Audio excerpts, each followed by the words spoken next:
Questions होती excuse हैं मी तो सर। आप। जी। सर आपकी आवाज है ना स्लो आ रही है, या तो आप मतलब स्लो बोल रहे हैं या वैसे ही आ रही है, क्योंकि नेट तो ठीक है बिल्कुल।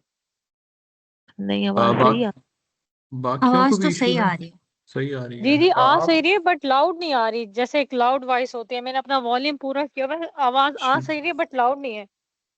मे बी शायद आपके मोबाइल का कोई इशू हो, आप हैंड्स फ्री यूज कर ले, हैंड फ्री बट यूज कर हमें तो ले कोई। क्लियर आ रही लाउड आ रही है आवाज। है।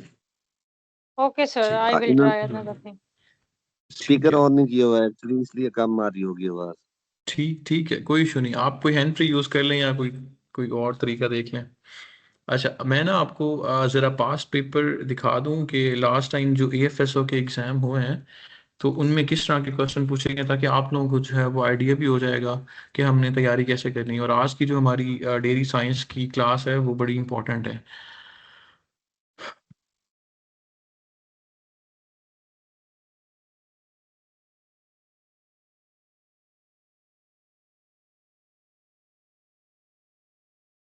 ये एएफएसओ का पेपर है 2019 का।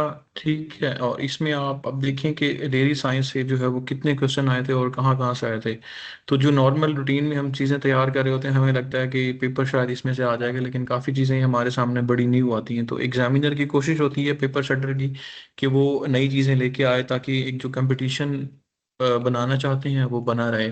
ऐसा ना हो कि पेपर बहुत इजी हो और सारे बच्चे पास कर लें, और ऐसा ना हो कि पेपर बहुत मुश्किल हो। तो वो एक दरमियान में रह के पेपर बना रहे होते हैं। तो आप लोग जो है वो अपनी तैयारी उस हिसाब से जो है वो किया करें। हमारी कोशिश होगी कि हम जितने भी इंपॉर्टेंट टॉपिक्स होंगे, जितने भी डोमेन्स होंगे, उनको कवर करें ताकि कोई चीज़ मिस ना हो जाए। अब क्वेश्चन नंबर 17 आप देखें तो ये डेयरी से आया हुआ है, 18 डेयरी साइंस से आया हुआ है, 19 डेयरी साइंस से आया हुआ है। ठीक है। इसी तरह आगे जो है वो 21 डेयरी से आया हुआ है, 22 हो गया, 23 हो गया, 24 हो गया, 25 हो गया, 26 हो गया। तो आप ये देखें कि उसने कितनी मतलब क्वेश्चन निकाले हैं सिर्फ एक डोमेन से।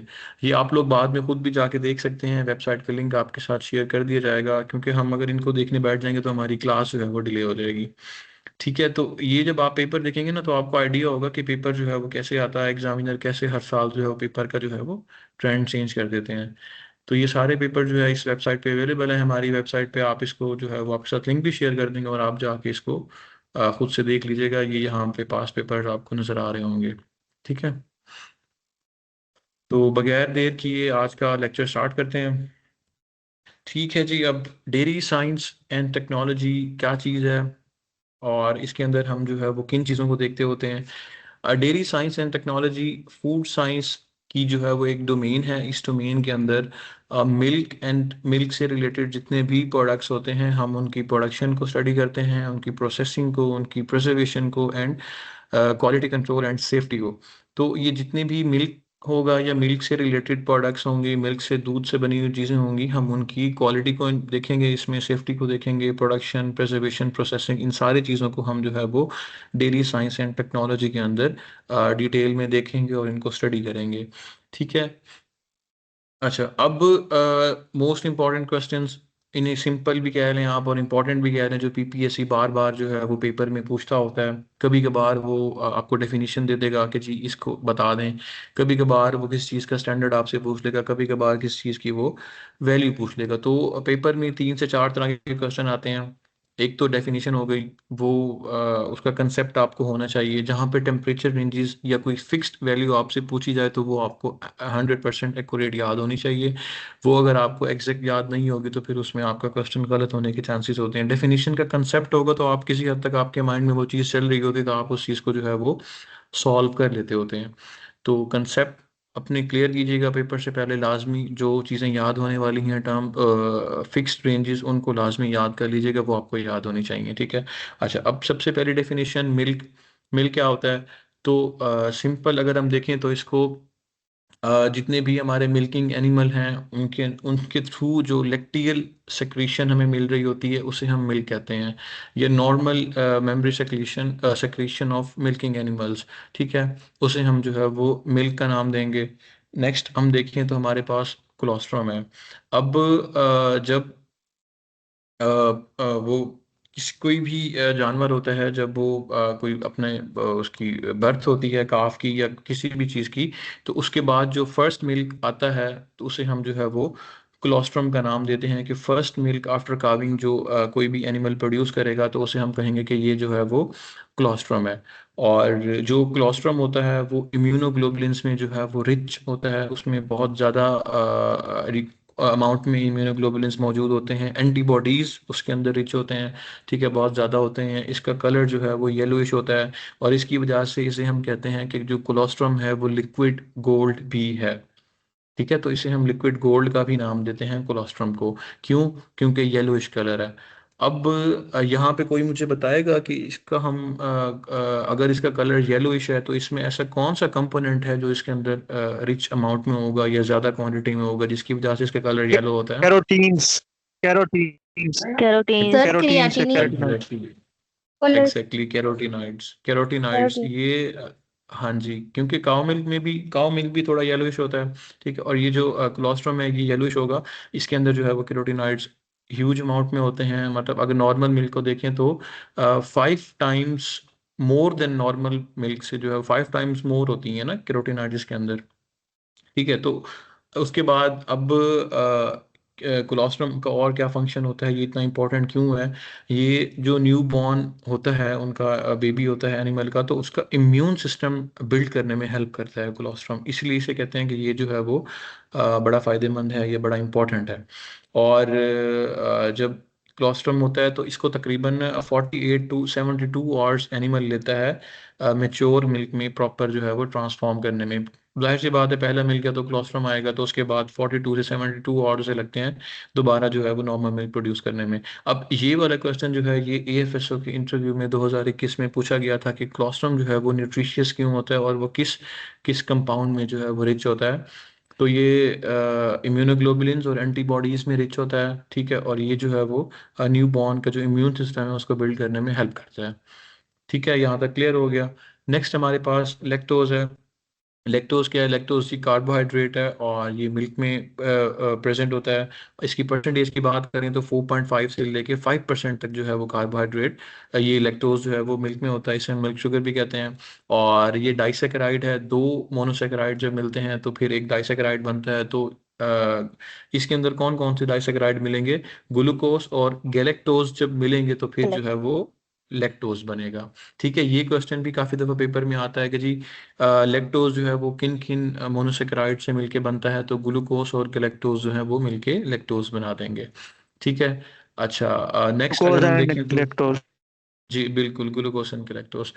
नेक्स्ट की हम बात करें तो नेक्स्ट हमारे पास कैजीन है। मिल्क जो प्रोटीन है उसको हम 2 पार्ट्स में डिवाइड करते हैं, एक कैजीन, सेकंड वे। कैजीन जो है वो मेजर मिल्क प्रोटीन है। 80% ऑफ टोटल प्रोटीन जो है वो हमारे पास कैजीन की फॉर्म में होता है और ये जो है वो माइसेल्स बनाता है।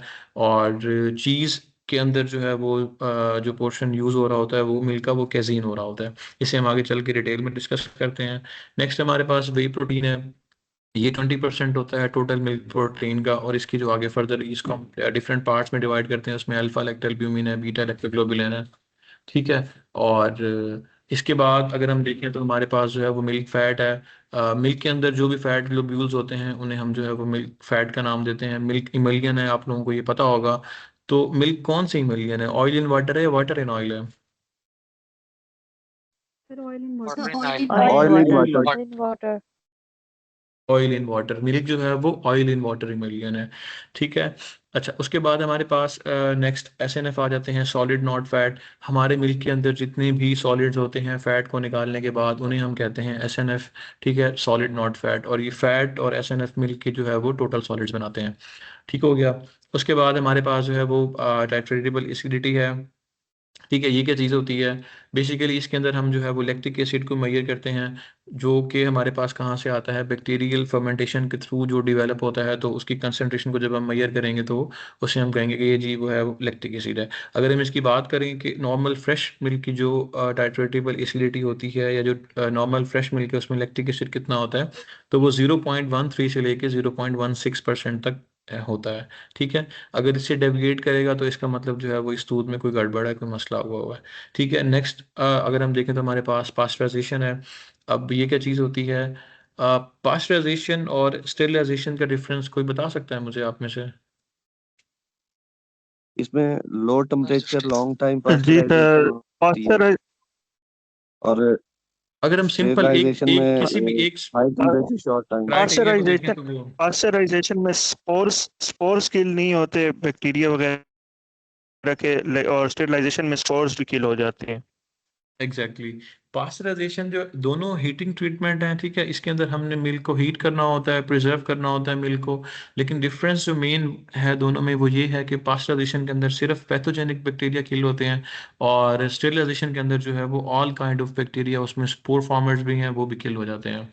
ठीक है, और टेम्परेचर का डिफरेंस है इसके अंदर जो है। फर्दर पास्चराइजेशन के अंदर फिर हमारे पास LTST आ जाएगा, HTST आ जाएगा कि लो टेम्परेचर लॉन्ग टाइम और हाई टेम्परेचर शॉर्ट टाइम। ठीक है, इसका टेम्परेचर अगर हम देखें तो ये 63 और 72 डिग्री सेंटीग्रेड तक है पास्चराइजेशन का। जब स्टेरिलाइजेशन तक जाएगा तो वो 121 तक चला जाएगा। तो एक टेम्परेचर का डिफरेंस है इनमें, और एक ये है, हाँ, एक ये है कि ये जो पास्चराइजेशन है वो सिर्फ पैथोजेनिक स्ट्रेन्स को किल करेगा, पैथोजेनिक बैक्टीरिया को किल करेगा। जब हम स्टेरिलाइजेशन की बात करेंगे तो वो हर तरह के जो है वो माइक्रोब्स उनको किल कर देगा, इवन के स्पोर फॉर्मर जो है वो उनको भी किल कर देगा। ठीक है, नेक्स्ट हमारे पास, अच्छा, ये क्वेश्चन पूछा हुआ है PPSC AFSO के एग्जाम 2024 में जो कंडक्ट किया था PPSC ने, उसमें क्वेश्चन आया था कि जो HTST है, हाई टेम्परेचर शॉर्ट टाइम, उसकी जो टेम्परेचर रेंज है वो क्या होती है। तो वो 72 डिग्री सेल्सियस है, और जो टाइम होता है रिक्वायर्ड होता है वो 15 सेकंड रिक्वायर्ड होते हैं। लो टेम्परेचर की बात करें तो उसमें 63 डिग्री सेल्सियस होगा, और उसमें जो है वो 30 मिनट टाइम रिक्वायर्ड होगा। तो ये दोनों आपको आने चाहिए। लास्ट टाइम उसने HTST पूछा था, हो सकता है इस दफ़ा वो LTLT पूछ ले, तो ये दोनों आपको एग्जैक्ट याद होने चाहिए, और इनका टाइम ड्यूरेशन भी आपको एग्जैक्ट आना चाहिए। ठीक है, नेक्स्ट हमारे पास होमोजेनाइजेशन है। ये क्या होता है, इसमें जो है हम फैट ग्लोब्यूल्स है उसको ब्रेक करते हैं, ताकि जो है वो एक मिल्क में जो है वो एक यूनिफॉर्म स्ट्रक्चर आ जाए, उसकी जो है वो शेप यूनिफॉर्म आ जाए। क्रीम जो है वो क्रीम के पार्टिकल सेपरेट ना हो जाए, और वो मिल्क को जो है वो उसके ऊपर आके एक सरफेस ना बना दें। तो इसको हम होमोजेनाइजेशन कहते हैं। नेक्स्ट हमारे पास फॉस्फेटेज टेस्ट है। ये क्या होता है, इसके अंदर जो है वो हम पास्चराइजेशन को चेक कर रहे होते हैं कि हमारी जो है वो पास्चराइजेशन 100% अचीव हो गई है या नहीं हुआ। वो जो प्रोसेस है, अगर हम उसमें हमने हीट करना होता है, ठीक है, हीट करने के बाद वो जो है एक स्पेसिफिक बैक्टीरिया वो किल हो जाता है। ठीक है, अगर तो उसी टेम्परेचर पे जो है ये एंजाइम एक होता है अल्कलाइन फॉस्फेटेज, ये भी उस टेम्परेचर पे डिस्ट्रॉय हो जाता है। अगर ये एंजाइम डिस्ट्रॉय हो जाता है तो इसका मतलब ये है कि हमारी पास्चराइजेशन 100% कंप्लीट हो गई है। ठीक है, इन केस अगर ये एंजाइम डिस्ट्रॉय नहीं होता तो इसका मतलब ये है कि हमारी जो है वो पास्चराइजेशन कंप्लीट नहीं है, उसमें कोई इशू आ रहा है। तो ये एक बेसिकली चेक पॉइंट भी से हम कह सकते हैं कि ये जो है वो पास्चराइजेशन को क्रॉस वेरिफिकेशन करने के लिए ये एक टेस्ट है, इसे हम फॉस्फेटेज टेस्ट के नाम से जानते हैं, और ये भी पेपर में आ जाता होता है काफ़ी दफ़ा। ठीक है, उसके बाद हमारे पास जो है वो क्लॉट्स ऑन बॉइलिंग टेस्ट है। क्लॉट्स ऑन बॉइलिंग टेस्ट है, इसमें क्या होता है जी, इसमें जो है वो हम मिल्क की जो है वो हीट स्टेबिलिटी चेक कर रहे होते हैं कि अगर हम मिल्क को हीट करेंगे तो उसके क्लॉट्स तो नहीं बन जाएंगे। अगर मिल्क में कोई इशू होगा, उसकी एसिडिटी हाई होगी, ठीक है, तो उसको जब हम, अगर उसकी एसिडिटी हाई है, उसको हम हीट करेंगे तो उसमें जो है वो क्लॉट्स बन जाते हैं। ठीक है, और वो क्यों होती है, और अगर इन केस एसिडिटी किसी मिल्क की हाई हो जाती है माइक्रोबियल एक्टिविटी की वजह से या किसी और रीज़न की वजह से, तो वो क्या करते हैं, वो कैल्शियम कैसिनेट जो कैसीन के अंदर एक स्ट्रक्चर होता है कैल्शियम कैसिनेट का, वो उसको डिस्टर्ब कर देंगे, वो ब्रेक डाउन हो जाएगा। उसके बाद वो जो है वो कोagulate होना शुरू कर देगा हीट होने के बाद। तो वो जो है वो क्लॉट्स बनना स्टार्ट हो जाएंगे। तो हमें पता लग जाएगा कि हमारा जो ये दूध है इस ये ठीक नहीं है, या तो ये एसिडिटी की वजह से दूध ठीक नहीं था, या इससे इस मिल्क में जो है वो ये मेस्टाइटिस मिल्क था, इसमें सोमैटिक सेल काउंट ज़्यादा था, इसकी वजह से जो है वो इसके दूध के अंदर क्लॉट्स बनना स्टार्ट हो गए। तो ये एक बेसिकली जब दूध रिसीव होता है तो 2 से 3 कुछ टेस्ट होते हैं, उसमें अल्कोहल प्रेसिपिटेट टेस्ट आता है, क्लॉट्स ऑन बॉइलिंग टेस्ट आता है। तो ये परफॉर्म किए जाते हैं कि अगर हम इसको प्रोसेस करेंगे तो हमारा दूध खराब तो नहीं हो जाएगा। ठीक है, तो इसका कंसेप्ट आपको होना चाहिए। सर ये अ, जो ये जो जी, क्लॉटिंग क्लॉटिंग वाला होता है मिल्क, ये किसी पर्पस के लिए यूज हो सकता है? उसको फिर हम देखते हैं ना कि हम अगर इससे कोई बाई प्रोडक्ट बना सकते हैं तो फिर हम उससे कोई बाई प्रोडक्ट बना लेंगे, कोई चीज़ वगैरह या कोई और चीज़ बना लेंगे। चीज़ तो बन सकती है ना उसमें, क्योंकि वो रेनेड एंजाइम यूज़ करके हम उसे हाँ जी, कोagulate हाँ कर जी। लेंगे, फर्दर प्रोसेस कर लेंगे। ज़ाय तो इंडस्ट्री नहीं करती, आपको पता है, इंडस्ट्री कहती है कि हमारा जो है ये एज बाई प्रोडक्ट यूज़ हो जाए। ठीक है, उसके बाद हमारे सही है, पास सही है। लेक्टोमीटर आ जाएगा। अब लेक्टोमीटर क्या करता है, बेसिकली ये जो है वो स्पेसिफिक ग्रेविटी जो है वो उसको चेक कर रहा होता है। कि अगर ये बेसिकली हाइड्रोमीटर होता है, ठीक है, और ये जो है वो मिल्क की प्योरिटी को चेक करने के लिए हम इसको यूज़ करते हैं। और इसमें बेसिकली स्पेसिफिक ग्रेविटी की बात करें तो हम डेंसिटी को चेक कर रहे होते हैं कि दूध की जो डेंसिटी है वो कितनी है। अच्छा, अब ये बताएं कि डेंसिटी जो है वो दूध की ज़्यादा होती है कि पानी की ज़्यादा होती है? सर दूध की ज्यादा होती है। पानी की ज्यादा होती है। दूध की ज़्यादा होती है। Milk is denser then water, ठीक है। पानी की जो है वो 1 होती है स्पेसिफिक ग्रेविटी, और मिल्क की देखें तो यहाँ पे लिखी है 1.028 और 1.030। तो मिल्क जो है वो डेंसर होता है वाटर से, ठीक है। जब आप पानी ऐड करते हैं तो उसकी स्पेसिफिक ग्रेविटी जो है वो लो हो जाती है। और जब आप मिल्क के अंदर से फैट रिमूव करेंगे, ठीक है, स्कीमिंग करेंगे मिल्क की, तो मिल्क की जो स्पेसिफिक ग्रेविटी है वो ज़्यादा हो जाएगी। इस कंसेप्ट को आपने समझना है, पेपर में पूछ सकता है वो, ठीक है। जब आप दूध के अंदर पानी पानी ऐड करेंगे तो उसकी स्पेसिफिक ग्रेविटी जो है वो कम हो जाएगी, ठीक है। और जब आप दूध के अंदर से फैट निकालेंगे, स्कीमिंग करेंगे उसकी, तो उसकी जो स्पेसिफिक ग्रेविटी है वो ज़्यादा हो जाएगी, ठीक है। तो इसको आपने समझना है। अच्छा, उसके बाद अब एलआर की बात करें तो सर स्टैंडर्ड रीडिंग जो सर एक्सक्यूज मी, जी जी जी। ये स्पेसिफिक ग्रेविटी और जो डेंसिटी है इसका आपस में क्या डायरेक्ट प्रोपोर्शनल है या इनवर्स प्रोपोर्शन है? स्पेसिफिक ग्रेविटी देखें, जो चीज़ है ना, ये बेसिकली एक रेशो होती है। हम उसको कंपेयर कर रहे होते हैं हमारे पास जो स्टैंडर्ड लिक्विड होता है उसके साथ। इसे आप डेंसिटी भी कह सकते हैं कि ये डेंसिटी के अदर, मतलब इसका वर्ड आप डेंसिटी भी इसको यूज़ कर सकते हैं, सेम चीज़ है। बस उसने जो है वो यहाँ पे उसका नेम चेंज करके स्पेसिफिक ग्रेविटी रखा हुआ है। अब इसका कंसेप्ट ये है कि एक कोई भी सब्सटेंस है, उसमें दूध है, शहद है, ये कोई भी ऐसा लिक्विड है, तो हम उसको हमने जो प्योर वाटर है उसको हमने स्टैंडर्ड या रेफरेंस मटेरियल फिक्स किया होता है, हम उसके अगेंस्ट उसको कंपेयर करते हैं, तो इसे हम स्पेसिफिक ग्रेविटी कहते हैं, ठीक है। इन दोनों की डेंसिटीज को कंपेयर करते हैं।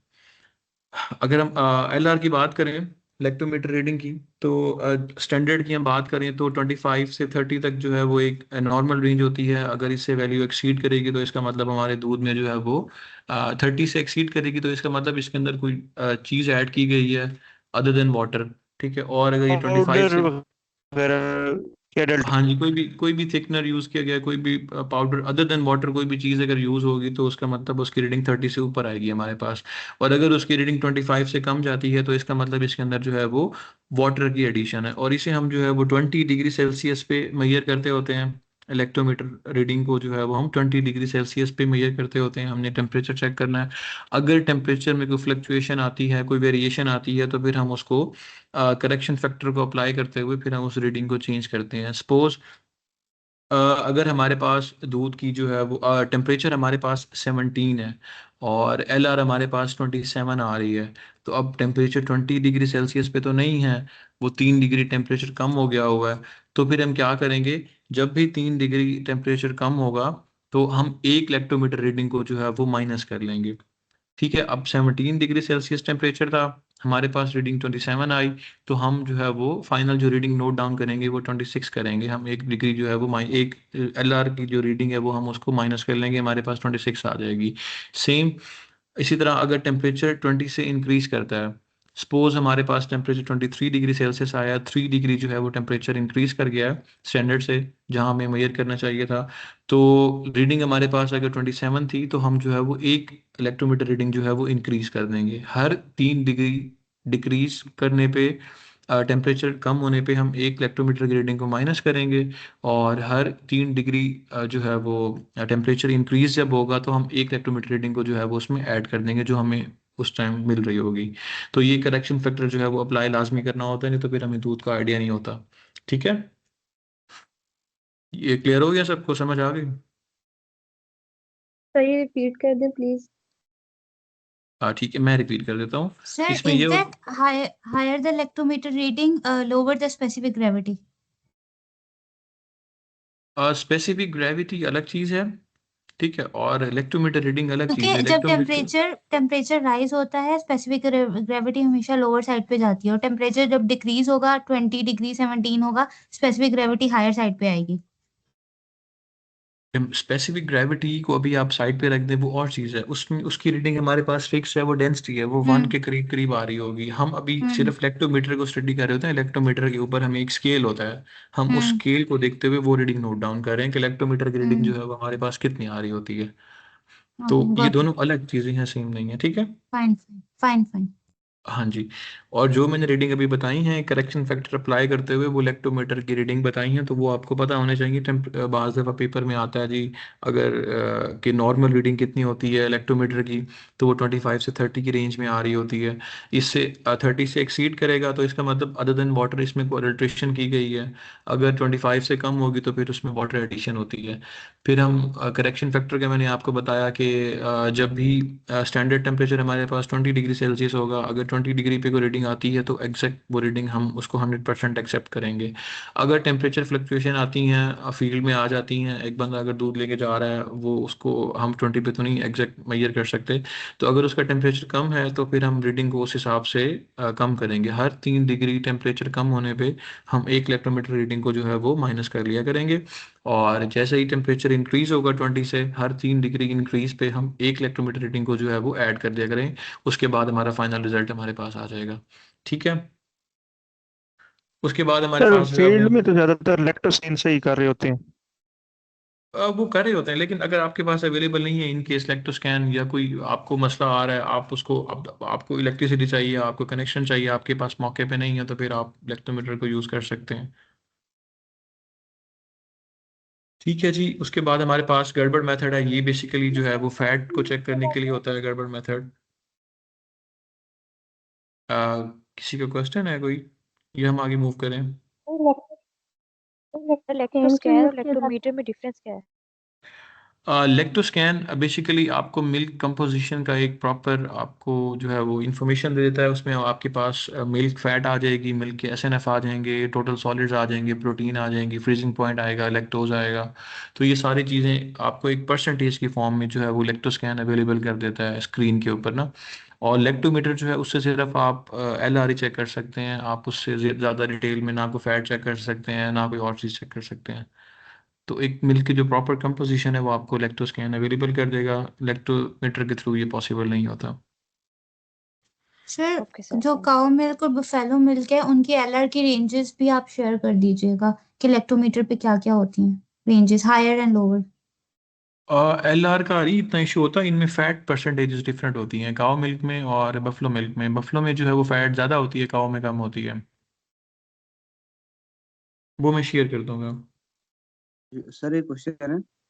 जी जी सर ये ST/ST से रिलेटेड क्वेश्चन है। सर आपने जैसे बताया था ना 72 डिग्री सेंटीग्रेड फॉर 15 सेकंड के लिए टाइम एंड टेम्परेचर जी रिलेशनशिप ना, तो सर ये जी सिर्फ जी। डेयरी प्रोडक्ट के लिए है या ये बैटरी टेक्नोलॉजी के अंदर भी अप्लाई होगा सेम चीज? नहीं, ये बेसिकली हम इसको डेयरी में ही फ़िलहाल अप्लाई करते हैं, बेवरेजेस के लिए ये नहीं अप्लाई करते इसे। उनकी ट्रीटमेंट, उनके प्रोसेस डिफरेंट होते हैं। ओके। ठीक है, अब हम नेक्स्ट स्टार्ट करते हैं यहाँ से। बेसिक कंसेप्ट कुछ डेफिनेशंस थी वो आप लोगों को मैंने समझा दी, इनको हम डिटेल में आगे डिस्कस करेंगे। अच्छा, अब हिस्टोरिकल बैकग्राउंड जी। पाकिस्तान में जो है वो डेयरी सेक्टर का स्टार्ट कब हुआ, कहाँ से हुआ, और अब जो है वो किस लेवल पे है। अगर हम इसकी बात करें तो डेयरी सेक्टर जो है वो पाकिस्तान के आज़ाद होने के बाद जब प्यारा पाकिस्तान बन गया तो उसके कुछ अर्से बाद फॉर्मल मिल्क प्रोसेसिंग तो स्टार्ट हो गई थी।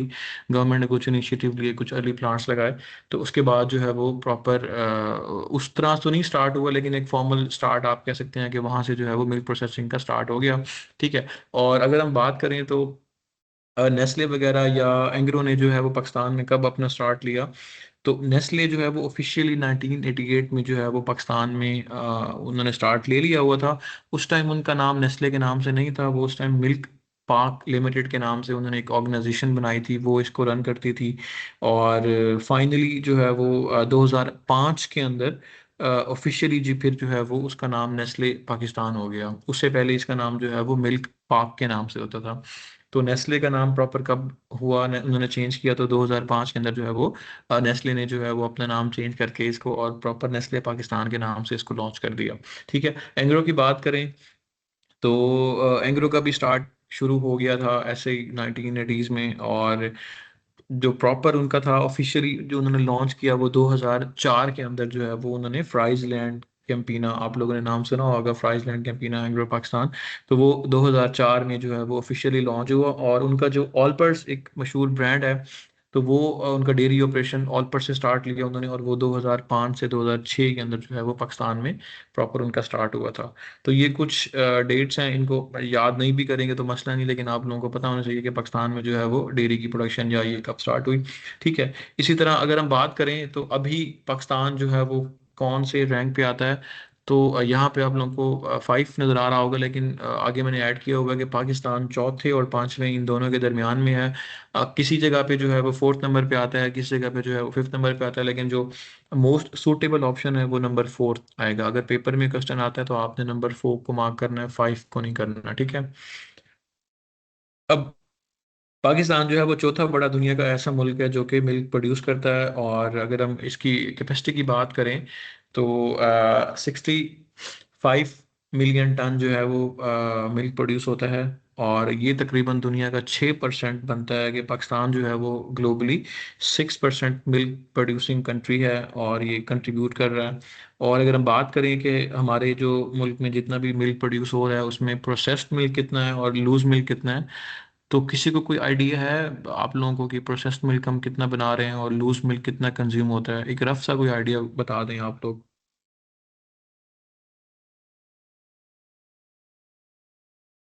टेस्ट मिल्क मेरे ख्याल में 40 to 60% ज्यादातर लोग आजकल यूज कर रहे हैं, ठीक है, कोई और? क्योंकि मेजोरिटी बच्चे हॉस्टलाइजर है, तो मेरे ख्याल में ज्यादातर वो इसको प्रेफर करते हैं। ठीक हो गया। Mostly I think loose use होता है सर, लूज। क्योंकि आप ओवरऑल पॉपुलेशन वाइज भी देखें तो रूरल आपकी पॉपुलेशन बहुत लूज ज्यादा है, मिल्क जिसकी ज्यादा वजह से यूज हो रहा है, लूज मिल्क ज्यादा यूज हो रहा है। दूध मिल जी, रहा है सबसे ज्यादा प्रोडक्शन। चले इनकी परसेंटेज नोट डाउन कर लें, लिख लें अपने पास, ये पेपर में पूछा जा सकता है। इस टाइम जो अभी करंट सिनेरियो की हम बात करें तो इस टाइम 3% मिल्क जो है वो हमारा प्रोसेस्ड है सिर्फ। टोटल परसेंटेज की बात करें 100 में से 3% मिल्क सिर्फ हमारा प्रोसेस हो रहा है, उसमें यूएसडी और पास्चराइज मिल्क हमारा जितना भी है वो टोटल 3% है। और 97% मिल्क जो है हमारा वो रॉ फॉर्म में कंज्यूम होता है, वो लूज मिल्क की तरह लूज मिल्क की फॉर्म में कंज्यूम होता है, उसे हम प्रोसेस नहीं करते। ठीक है, तो ये परसेंटेजेस नोट डाउन कर लें। 3% प्रोसेसिंग में हम यूज़ करते हैं, और अभी तक 2026 की बात करें तो 3% सिर्फ प्रोसेस हो रहा है मिल्क, और 97% जो अभी भी है वो लूज फॉर्म में यूज़ होता है। ठीक है, और इतनी पाकिस्तान चौथे नंबर पे है मिल्क प्रोड्यूसिंग कंट्रीज में, टॉप 5 में आता है। ठीक है, लेकिन स्टिल जो है वो अभी भी इश्यूज हैं, अभी भी पाकिस्तान जो है वो तकरीबन $40 मिलियन जो है वो उस $40 मिलियन का मिल्क जो है वो बाहर से इंपोर्ट करता है, उसमें हमारे जितने भी ये इन्फेंट फार्मूलाज और दूसरे मिल्क आते हैं, तो ये तकरीबन $40 मिलियन का मिल्क जो है वो पाकिस्तान इंपोर्ट कर रहा है बाहर से। ठीक है, तो इसमें इश्यूज काफ़ी जगहों पे आते हैं, वो प्रोसेसिंग के और इंडस्ट्रीज ना होने की वजह से उस लेवल की ये इश्यूज आ रही हैं। आई होप के आगे जाके इन चीज़ों को ये टेकअप करेंगे और इस इशू को एड्रेस करेंगे, ताकि इसकी जितनी भी प्रोडक्शन है वो पाकिस्तान के अंदर हो जाए, और हमें एक्सपोर्ट की तरफ जाना चाहिए ना कि हम इंपोर्ट करें। अच्छा, जीडीपी की बात करें तो ये जो डेयरी सेक्टर है वो तकरीबन 11.7% जो है वो जीडीपी में कंट्रीब्यूट करता है। और टॉप 5 मिल्क प्रोड्यूसिंग कंट्रीज की बात करें तो सबसे पहले इसमें जो है वो इंडिया आएगा, जो नंबर 1 है पूरी दुनिया में वो मिल्क प्रोड्यूसिंग कंट्रीज में। सेकंड नंबर पे हमारे पास यूरोपियन यूनियन आ जाता है, थर्ड पे हमारे पास यूएस आ जाता है, चौथे पे पाकिस्तान है, और पांचवें पे जो है वो ब्राज़ील आ जाएगा। तो ये टॉप 5 नेम भी आपको आइडिया होने चाहिए कि कौन कौन से हैं, और पाकिस्तान का रैंक जो है वो कौन सा है। ठीक है जी, उसके बाद अब आपकी जॉब से एलिवेंट, आपने कल को जो है वो पीएफए में जॉब करनी है, तो ये अगर टेस्ट में नहीं पूछा जाता तो आपसे इंटरव्यू में लाजमी क्वेश्चन किया जाएगा कि पीएफए जो है वो मिल्क से रेलिवेंट कौन कौन से इनिशिएटिव उसने लिए हुए हैं और कौन कौन से जो है वो प्रोजेक्ट पे काम कर रहा है। तो सबसे पहले पीएफए ने ड्राइव लॉन्च की है 2025 में, सेफ मिल्क कैंपेन के पूरे पंजाब में जो है वो हमने सेफ मिल्क प्रोवाइड करना है, हर घर में, हर जगह पे, हर शॉप पे, हर बच्चे को, हर बड़े को, हर बुजुर्ग को जो है वो सेफ मिल्क जो है वो मिलना चाहिए। ठीक है, उसके लिए इन्होंने बड़ी एफर्ट की हैं, पीएफए ने क्रैक डाउन की हैं रेडिएशन के खिलाफ, तो एक ये इनका प्रोजेक्ट चल रहा है। ठीक है, उसके अलावा मिल्क ट्रेसेबिलिटी का सिस्टम, कि आप जो है वो दूध कहाँ से आपके पास कहाँ से स्टार्ट होके प्रॉपर चेन बनते बनते बनते एंड कंज्यूमर तक दूध जो पहुंचता है वो कहाँ से आ रहा है। ये एक बड़ा अच्छा इनिशिएटिव लिया है पीएफए ने। इसको आप जब ट्रेस करते पहुंचते हैं तो एक घर में जो गवाला जिस घर से कलेक्ट कर रहा है दूध, वो अब जाहिर सी बात है एक बंदे ने दूध कलेक्ट करना है तो वो 10 घरों से करेगा, वो फिर आगे जाके किसी सेंटर पे प्रोवाइड करेगा, सेंटर वाला फिर दूध मुख्तलिफ दोदियों से कलेक्ट करेगा, वो फिर कलेक्ट करने के बाद एक किसी टैंकर वाले को सेल करेगा, वो फिर आगे कंपनी में जाएंगे, कंपनी वाले उसे प्रोसेस करेंगे, नहीं करते तो लूज फॉर्म में सेल होगा, फिर उसके बाद एंड कंज्यूमर तक। तो ये प्रॉपर जितनी भी चेन है इसमें ये था कि दूध ओरिजिनल जो है वो कहाँ से प्रोड्यूस हुआ, किस फार्म से हुआ, ठीक है, वहाँ से लेके एंड तक जितना भी है तो इसको हम सारा ट्रेस करते हैं। ये एक पोर्टल पीएफए ने जो है बनाया प्रॉपर ट्रेस करने के लिए। उसके बाद milk testing and laboratory enhancement, इन्होंने अपनी प्रॉपर एक किट, अडल्ट्रेशन किट जो है वो R&D सेक्शन है पीएफए का, उसने अपनी किट बनाई है। बाहर से प्रोक्योर नहीं करनी पड़ती, अब खुद उन्होंने अपनी किट डेवलप कर ली है, उसके थ्रू जितने भी अडल्ट्रेशन के टेस्ट होते हैं वो परफॉर्म कर रहे होते हैं। ठीक है। और एक और इनिशिएटिव जो 2000 पिछले 2-3 सालों से जो चल रहा था वो ये कि हमने लूज मिल्क को जो है वो उसको शिफ्ट करना है प्रोसेस मिल्क की तरफ, क्योंकि उसकी ट्रेसेबिलिटी, उसकी डॉक्यूमेंटेशन और उसके आगे बड़े फ़ायदे होते हैं। तो लूज मिल्क को ट्रेस करना इस तरह करना बहुत मुश्किल होता था, तो इनका इनिशिएटिव था कि हम इसको जो है वो लूज मिल्क को फर्दर प्रोसेस मिल्क की तरफ लेके जाएंगे, और इस पे जो है वो वर्किंग चल रही है, और ये इनका बहुत इंपॉर्टेंट प्रोजेक्ट है पीएफए का। तो ये 2-3 प्रोजेक्ट हैं जिन पे पीएफए वर्किंग कर रहा है, ये आपको पता होने चाहिए। आपसे इंटरव्यू में लाजमी पूछा जा सकता है कि जी पीएफए मिल्क के हवाले से क्या काम कर रहा लेकिन है। सर जी जी। सर प्रोसेस्ड मिल्क में न्यूट्रिशनल वैल्यू तो कुछ कम हो जाती है, क्योंकि जब HT ST आप यूज़ करेंगे तो ऑब्वियसली उसकी न्यूट्रिशनल वैल्यू जो है वो तो कम होगी। जाहिर है कि फोर्टिफिकेशन तो वो करेंगे बाद में, लेकिन एक्चुअली न्यूट्रिशन वैल्यू तो कम हो जाती है ना। अब मेरे ख्याल में एक एक आपको अडल्ट्रेटेड मिल्क मिल रहा हो और एक मिल्क ऐसा मिल रहा हो जिसमें न्यूट्रिशनल वैल्यू थोड़ी कम हो, तो मेरे ख्याल में आप इसको प्रेफर करेंगे कि आपको दूध ठीक मिले भले उसकी न्यूट्रिशनल वैल्यू थोड़ी कम आ रही है। लूज मिल्क में ना मसले बहुत होते हैं, आप उसको प्रॉपर आप 100% नहीं कह सकते कि ये दूध ठीक है। तो इसलिए उनका है कि चलें ये बन जाएगा कि एक गारंटी तो है ना कि ये दूध ठीक है, न्यूट्रिशनल वैल्यू तो वो बात की बात आ जाएगी। दुरुस्त ठीक है जी। अब हम अगर मिल्क की कंपोजिशन की बात करें तो हमने देखा कि मिल्क जो है वो इमलियन है, ऑयल इन वाटर इमलियन ऐसे हम कहते हैं। और मिल्क में अब कौन कौन सी चीज़ें होती हैं, अब जो लेक्टोस्कैन का पूछ रहे थे तो ये देखें कि ये जितनी भी चीज़ें स्क्रीन पे आपको नज़र आ रही हैं लेक्टोस्कैन, इन सबकी परसेंटेज जो है वो हमें अपनी स्क्रीन के ऊपर प्रोवाइड कर देता होता है। अब अगर हम वाटर की बात करें नेचुरली, तो दूध के अंदर जो है वो 86 से 88% तक नेचुरल वाटर एग्जिस्ट करता है। इसमें फिर वेरिएशन आती है आगे कि काउ मिल्क है या बफलो मिल्क है। काउ मिल्क में वाटर ज़्यादा होता है, बफलो मिल्क में वाटर कम होता है। ठीक है। उसके बाद हमारे पास टोटल सॉलिड्स हैं, ये तकरीबन 12 से 13% तक होते हैं। इनमें हमारे पास फैट और SNF दोनों को हम मिला के ऐड कर रहे हैं। फैट की बात करें तो 3.5 से 4.5% तक होती है काओ के अंदर। बफलो की देखें तो 6 से 7% तक भी इसकी फैट जो है वो चली जाती है। SNF की बात करें, इसमें हमारे पास SNF जो है वो 8.5 से 9% तक आ जाते हैं। उनके अंदर हमारे पास फर्दर प्रोटीन है, लैक्टोज है, ऐश या मिनरल्स आ जाते हैं, और किसी हद तक कुछ जो है वो वाइटामिन आते हैं। तो इनकी अगर इनकी कलेक्टिव परसेंटेज जितनी भी ये कंपोनेंट्स हैं ये जब मिलेंगे तो ये SNF बनाएंगे। SNF और फैट जब इकट्ठे कंबाइन होंगे, इनको कंबाइन करेंगे तो ये टोटल सॉलिड्स बना देंगे। टोटल सॉलिड्स और वाटर को जब कंबाइन करेंगे तो हमारे पास 100% मिल्क की जो है वो कंपोजिशन आ जाएगी। ठीक है। तो उसके बाद अगर हम प्रोटीन की बात करें तो प्रोटीन 3.2 से 3.5% होती है। लैक्टोज की बात करें तो 4.5 से 5% होती है। और ऐश या मिनरल्स की बात करें तो ये 0.7 से 0.8% तक होते हैं। कौन कौन से होते हैं? कैल्शियम है, फास्फोरस है, पोटाशियम है, सोडियम है और मैग्नीशियम है। ठीक है। उसके बाद कुछ वाइटामिन भी जो है वो इसमें होते हैं।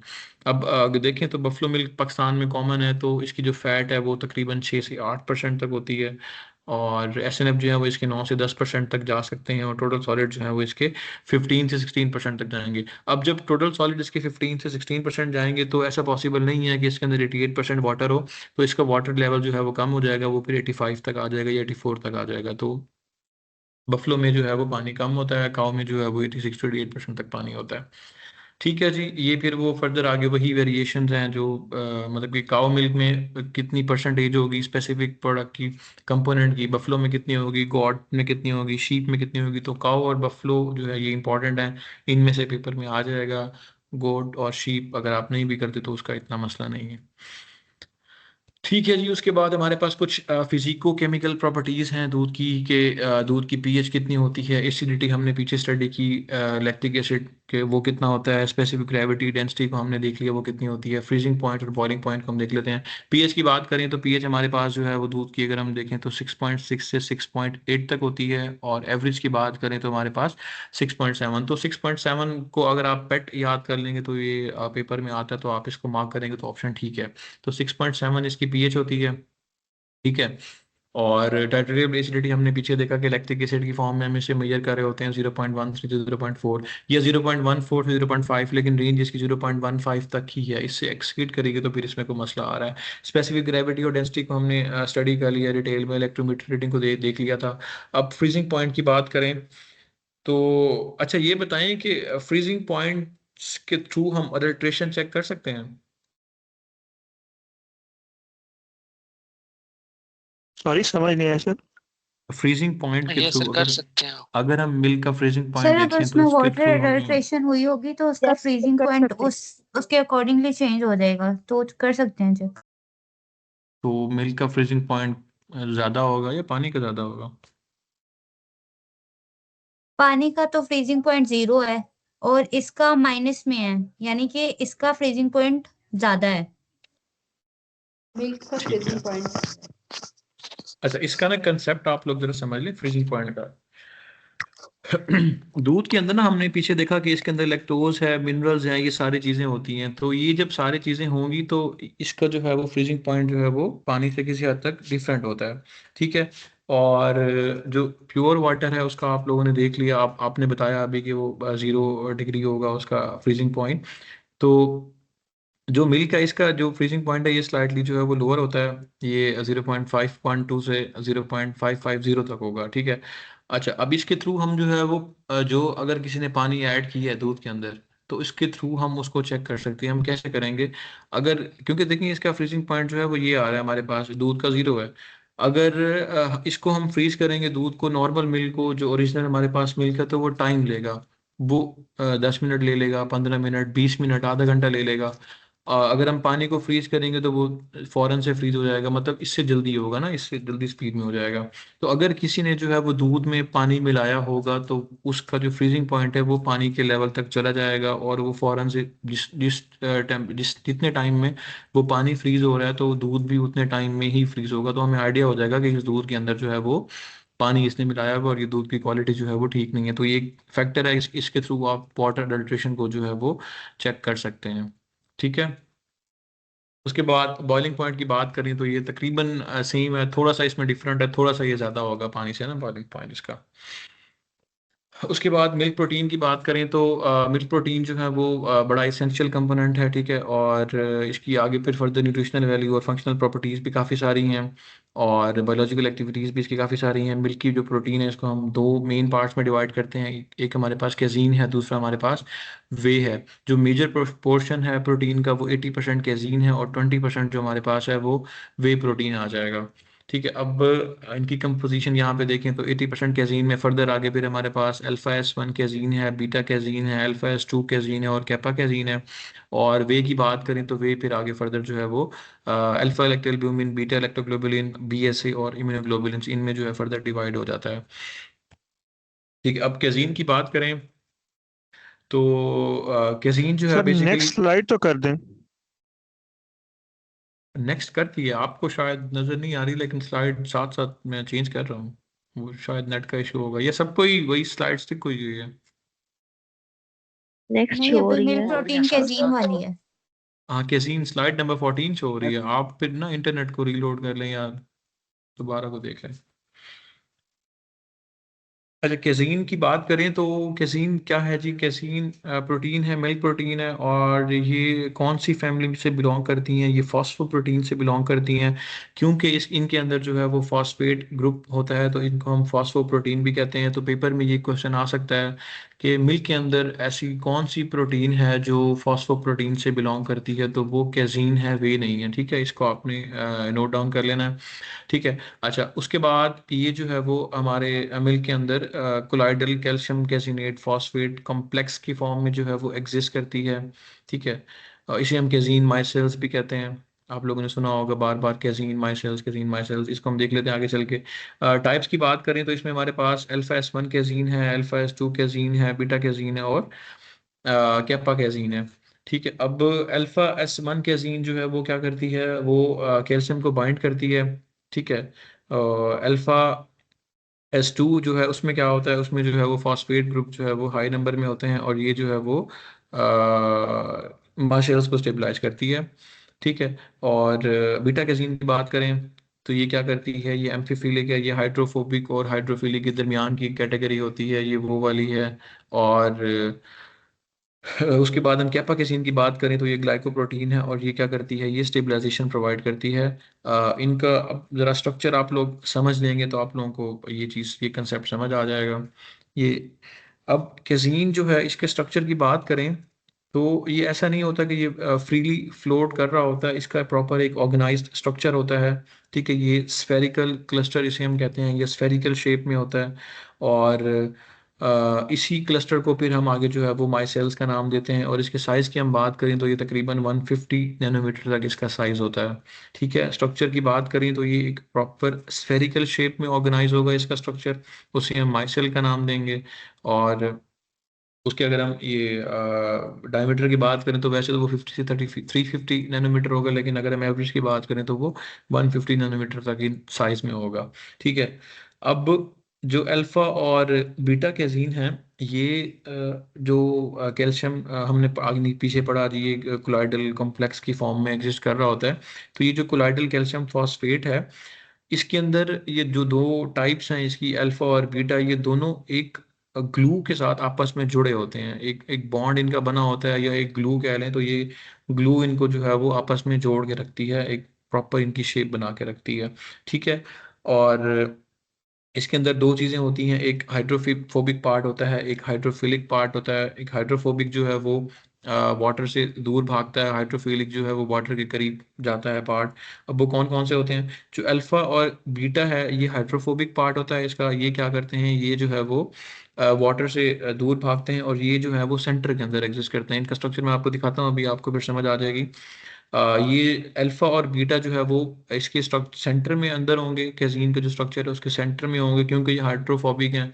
और जो बाहर वाला स्ट्रक्चर है वो हाइड्रोफिलिक है, उसमें यहाँ पे जो है वो कैपा कैजीन होगा। इसका उसे हम ग्लाइकोप्रोटीन, हमने पीछे देखा कि कैपा कैजीन को जो है वो हम कहते हैं कि इसके अंदर जो है वो ग्लाइकोप्रोटीन है। वो क्यों है, क्योंकि उसके अंदर जो है वो एक टेल होती है इसकी, जो कि कार्बोहाइड्रेट से बनी होती है, और वो जो है वो वाटर के साथ स्टिक हुई होती है। ठीक है, और वो क्या करती है, फिर वो आगे फर्दर जो है वो रिपल्जन कॉज करती है, वो इन दो कैजीन माइसेल्स के जो मॉलिक्यूल्स होते हैं वो उनको आपस में जो है वो जुड़ने नहीं देती, वो उनको सेपरेट रखती है, वो जो कैपा कैजीन के हेरी स्ट्रक्चर है वो वाला।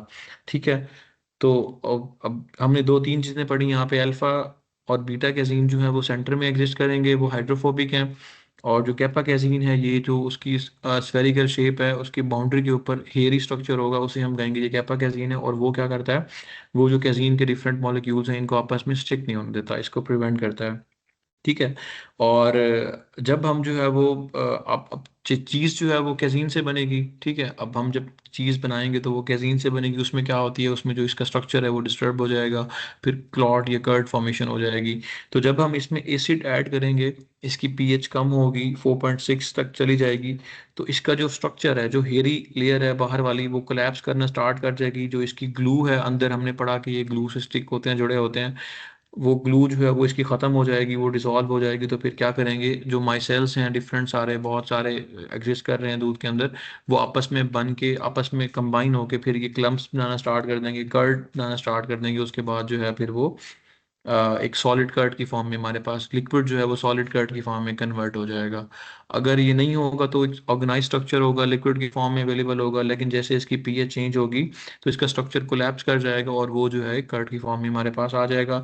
इसी तरह जब हम रेनेट यूज़ करेंगे चीज़ मेकिंग के अंदर, तो रेनेट एक एंजाइम है जो कि चीज़ मेकिंग में आता है, और ये भी क्वेश्चन आया हुआ पेपर में कि रेनेट जो है वो हम किस पर्पस के लिए यूज़ करते हैं।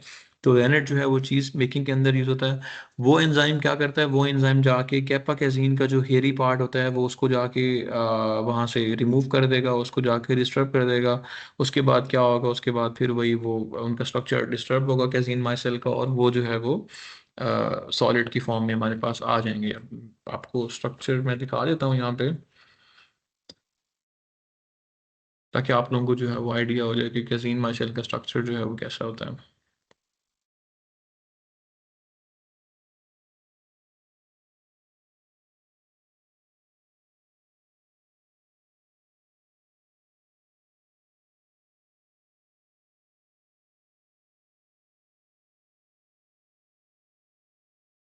हाँ, ये पिक्चर विजिबल है सबको, नज़र आ रही है? Yes sir. Yes sir Yes, जी। sir. जी अब सर, अगर आपकी आप नजर। अगर आप देखें तो इसका जो ये सब माई सेल है, ये देखें आपस में जुड़े हुए हैं, आपको नज़र आ रहा होगा। जो बाहर के हेयर्स बने हुए हैं ये सारे कैपा कैजीन का स्ट्रक्चर है, और अंदर इसके कैल्शियम फॉस्फेट है जो इनको ग्लू की फॉर्म में आपस में इसने इसको जोड़ा हुआ है, स्टिक किया हुआ है। और जो बाहर का स्ट्रक्चर है उसे हम कैपा कैजीन के थ्रू वो बना हुआ है। ये जो बाहर लेयरी स्ट्रक्चर है ये इसको आपस में जो है वो जुड़ने नहीं देता डिफरेंट कैजीन के मॉलिक्यूल्स को। ठीक है। जब ये वाला स्ट्रक्चर डिस्टर्ब हो जाएगा, लेयर हेयर्स वाला सारा ये रिमूव यहाँ से हो जाएंगे, तो फिर ये मॉलिक्यूल्स फ्री होते हैं, फिर ये जाके डिफरेंट मॉलिक्यूल के साथ कंबाइन करके फिर वो कार्ड फॉर्मेशन हो जाती है, और वो डिफरेंट जो है वो प्रोडक्ट में बनना स्टार्ट, वो लिक्विड जो है वो उसका स्ट्रक्चर डिस्टर्ब होगा और वो सॉलिड फॉर्म में कन्वर्ट होना स्टार्ट हो जाता है। तो ये इसका स्ट्रक्चर आप लोगों को एक आइडिया होना चाहिए कि ये जो है वो कैसा होता है।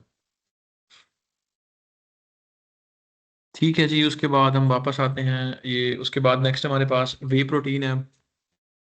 वे प्रोटीन जो है वो वाटर सॉल्युबल है, और ये जो है वो इसे हम अगर थोड़ी सी हीट प्रोवाइड कर देंगे तकरीबन 70 डिग्री सेल्सियस, तो ये जो है वो डी नेचर हो जाएगी। ये जो वे प्रोटीन है वो डी नेचर हो जाएगी। ठीक है। इसकी टाइप्स की बात करें तो हमारे पास जो है वो बीटा लैक्टोग्लोबुलिन है, मेजर परसेंटेज है 50 to 60% तक होता है। उसके बाद हमारे पास अल्फा लैक्टोल्ब्यूमिन है, ये कम होता है। और उसके बाद कुछ हमारे पास अदर्स वे प्रोटीन्स हैं, उनमें हमारे पास बोवाइन सीरम एल्ब्यूमिन है, BSA, और इम्यूनोग्लोबुलिन्स हैं, ये जो है वो 15 से 30% तक होते हैं।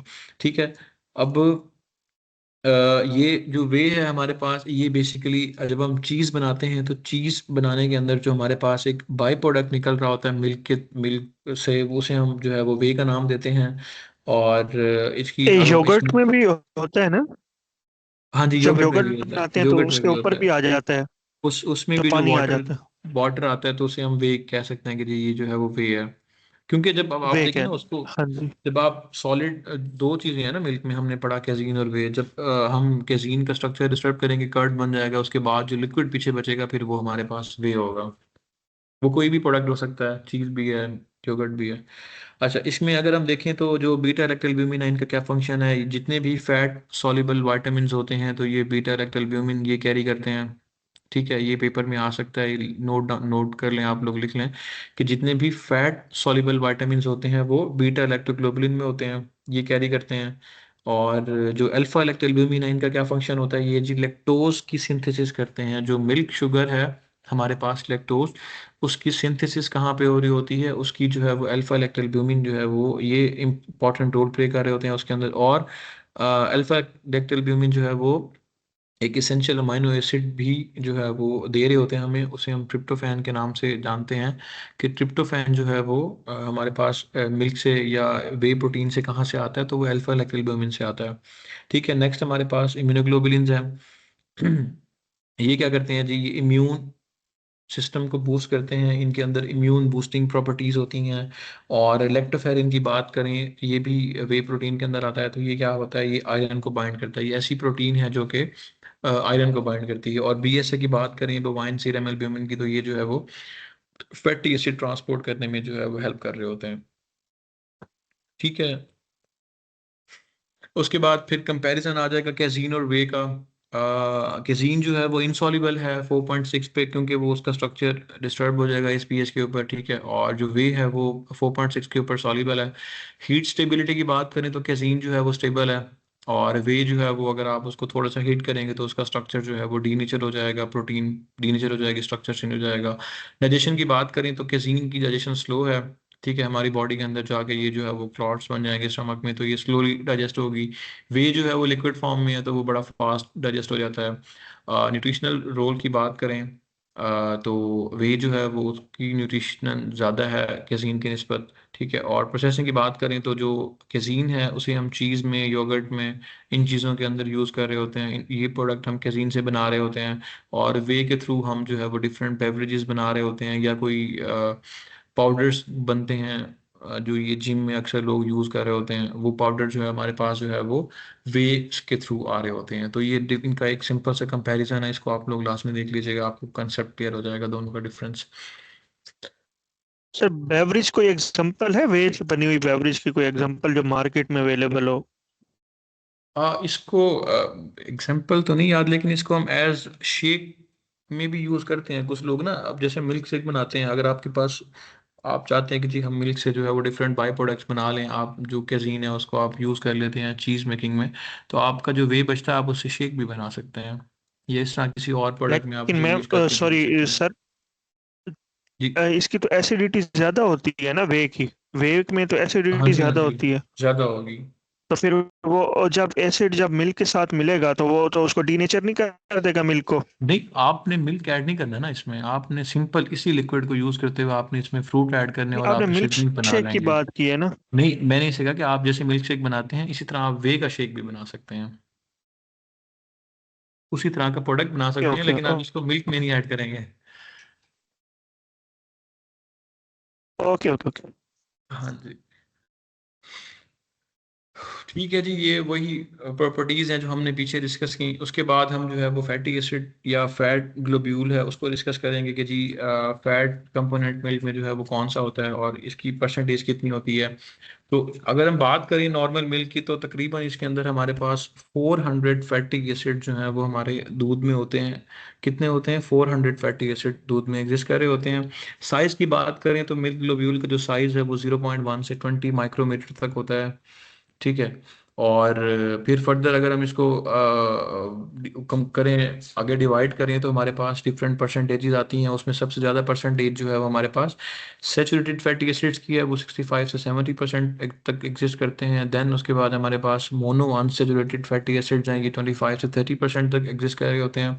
देन हमारे पास पोली अनसेचुरेटेड फैटी एसिड्स हैं, ये 3 to 4% तक एग्जिस्ट करते हैं। और हमारे पास जो है वो शॉर्ट चेन फैटी एसिड्स हैं, ये 10 से 12% तक होते हैं। ठीक है, तो ये कुछ फर्दर ब्रेकडाउन है मिल्क फैट का कि उसके अंदर कौन सी जो है वो परसेंटेज कितनी एग्जिस्ट कर रही होती है। फर्दर फिर अगर हम देखें प्रॉपर, तो पामेटिक एसिड जो है वो मिल्क में हाईएस्ट अमाउंट में एग्जिस्ट कर रहा होता है, हाईएस्ट क्वांटिटी में एग्जिस्ट कर रहा होता है। ये क्वेश्चन पेपर में आ सकता है कि ऐसा कौन सा फैटी एसिड है जो मिल्क में जो है वो हाई क्वांटिटी में होता है, तो वो पामेटिक एसिड है। ठीक है, ये तकरीबन जो है वो 11% तक होता है मिल्क के अंदर ना। और ये जो है इसका काम क्या होता है, ये जो है वो फ्लेवर प्रोड्यूस कर रहा होता है मिल्क के अंदर। इसी तरह कुछ और हैं फैटी एसिड, उसमें कैप्रोइक, कैप्रिक और कैप्रिलिक हैं। इनका क्या फंक्शन होता है, ये एक पंजेंट एरोमा प्रोड्यूस कर रहे होते हैं मिल्क के अंदर।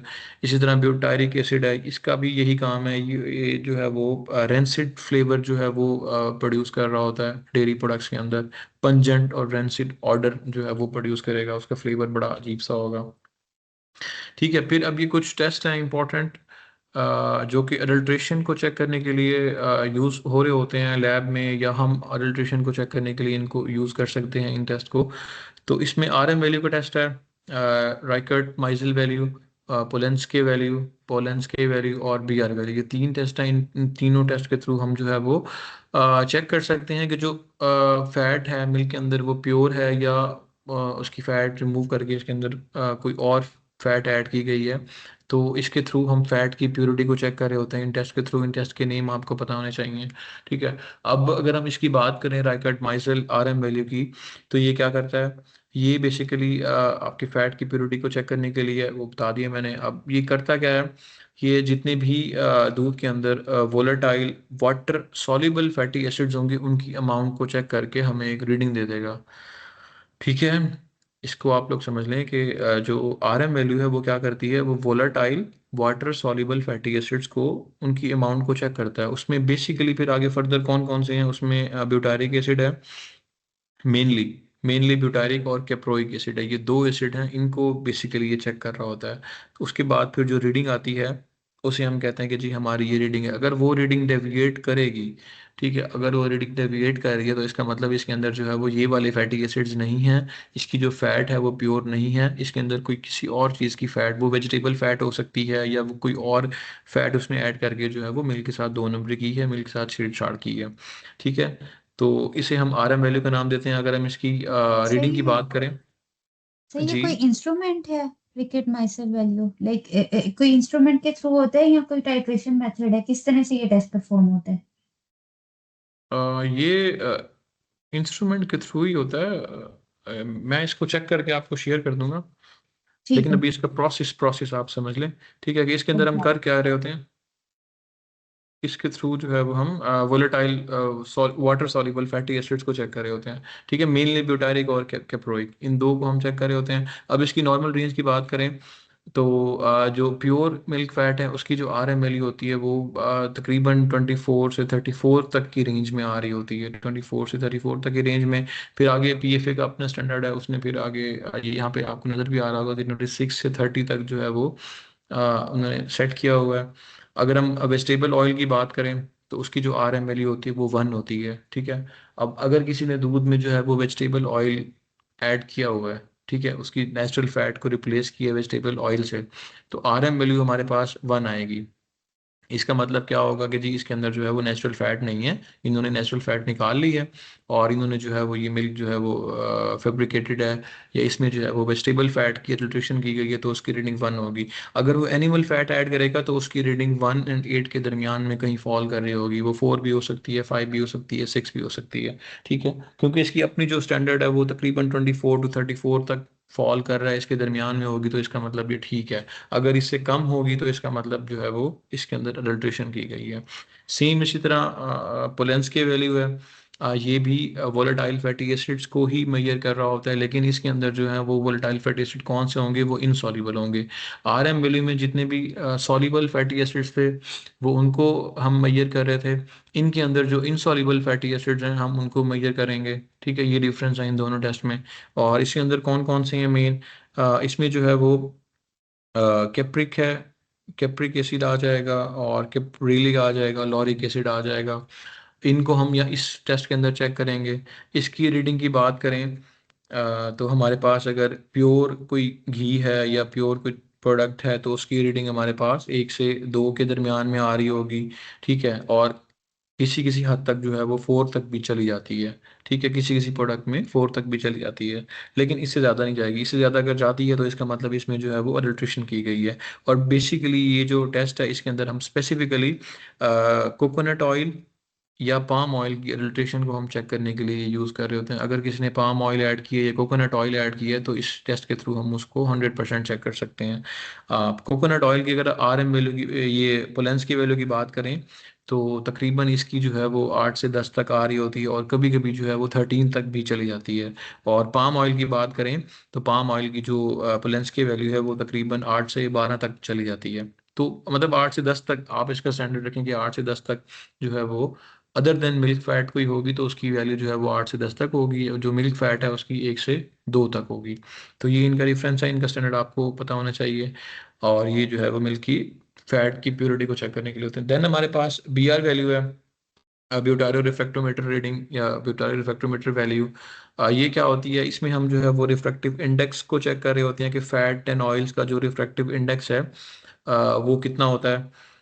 इसके अंदर जो है फिर फर्दर डिग्री ऑफ अनसेचुरेशन, जितने भी डबल बॉन्ड्स होंगे उनको फर्दर हम देख रहे होंगे। अब ये कैसे होता है, इसको अब जिस तरह LR का मैंने आपको बताया था कि उसका एक स्पेसिफिक टेम्परेचर है 20 डिग्री सेल्सियस, इसका भी जो है चेक करने का टेम्परेचर वो फिक्स है, वो 40 डिग्री सेल्सियस है। जब ये एक्सीड करेगा इस रेंज से तो फिर हम करेक्शन फैक्टर अप्लाई करेंगे, जब ये कम होगा तब भी हम जो है वो करेक्शन फैक्टर अप्लाई करके इसकी रीडिंग को जो है वो ठीक करेंगे। ठीक है, अच्छा, अब अगर हम बात करें कि BR वैल्यू प्योर मिल्क की कितनी होती है तो वो तकरीबन 40 से 44 या 40 से 45 तक जो है वो आ रही होती है। जब हम उसमें वेजिटेबल ऑयल ऐड करेंगे तो ये जो है वो 50 तक चली जाएगी। ठीक है, कोकोनट ऑयल ऐड करेंगे तो इसकी BR वैल्यू कम हो जाएगी, वो 38 से 39 तक आ जाएगी। ठीक है, तो उनके लिए हम फिर जो है वो RM वैल्यू और पोलेंस की वैल्यू वो वाले टेस्ट यूज़ करते हैं। अगर आपने कोकोनट ऑयल और पाम ऑयल की एडल्ट्रेशन को चेक करना है तो आप RM वैल्यू को टेस्ट लगाएंगे या आप पोलेंस की वैल्यू को टेस्ट लगाएंगे।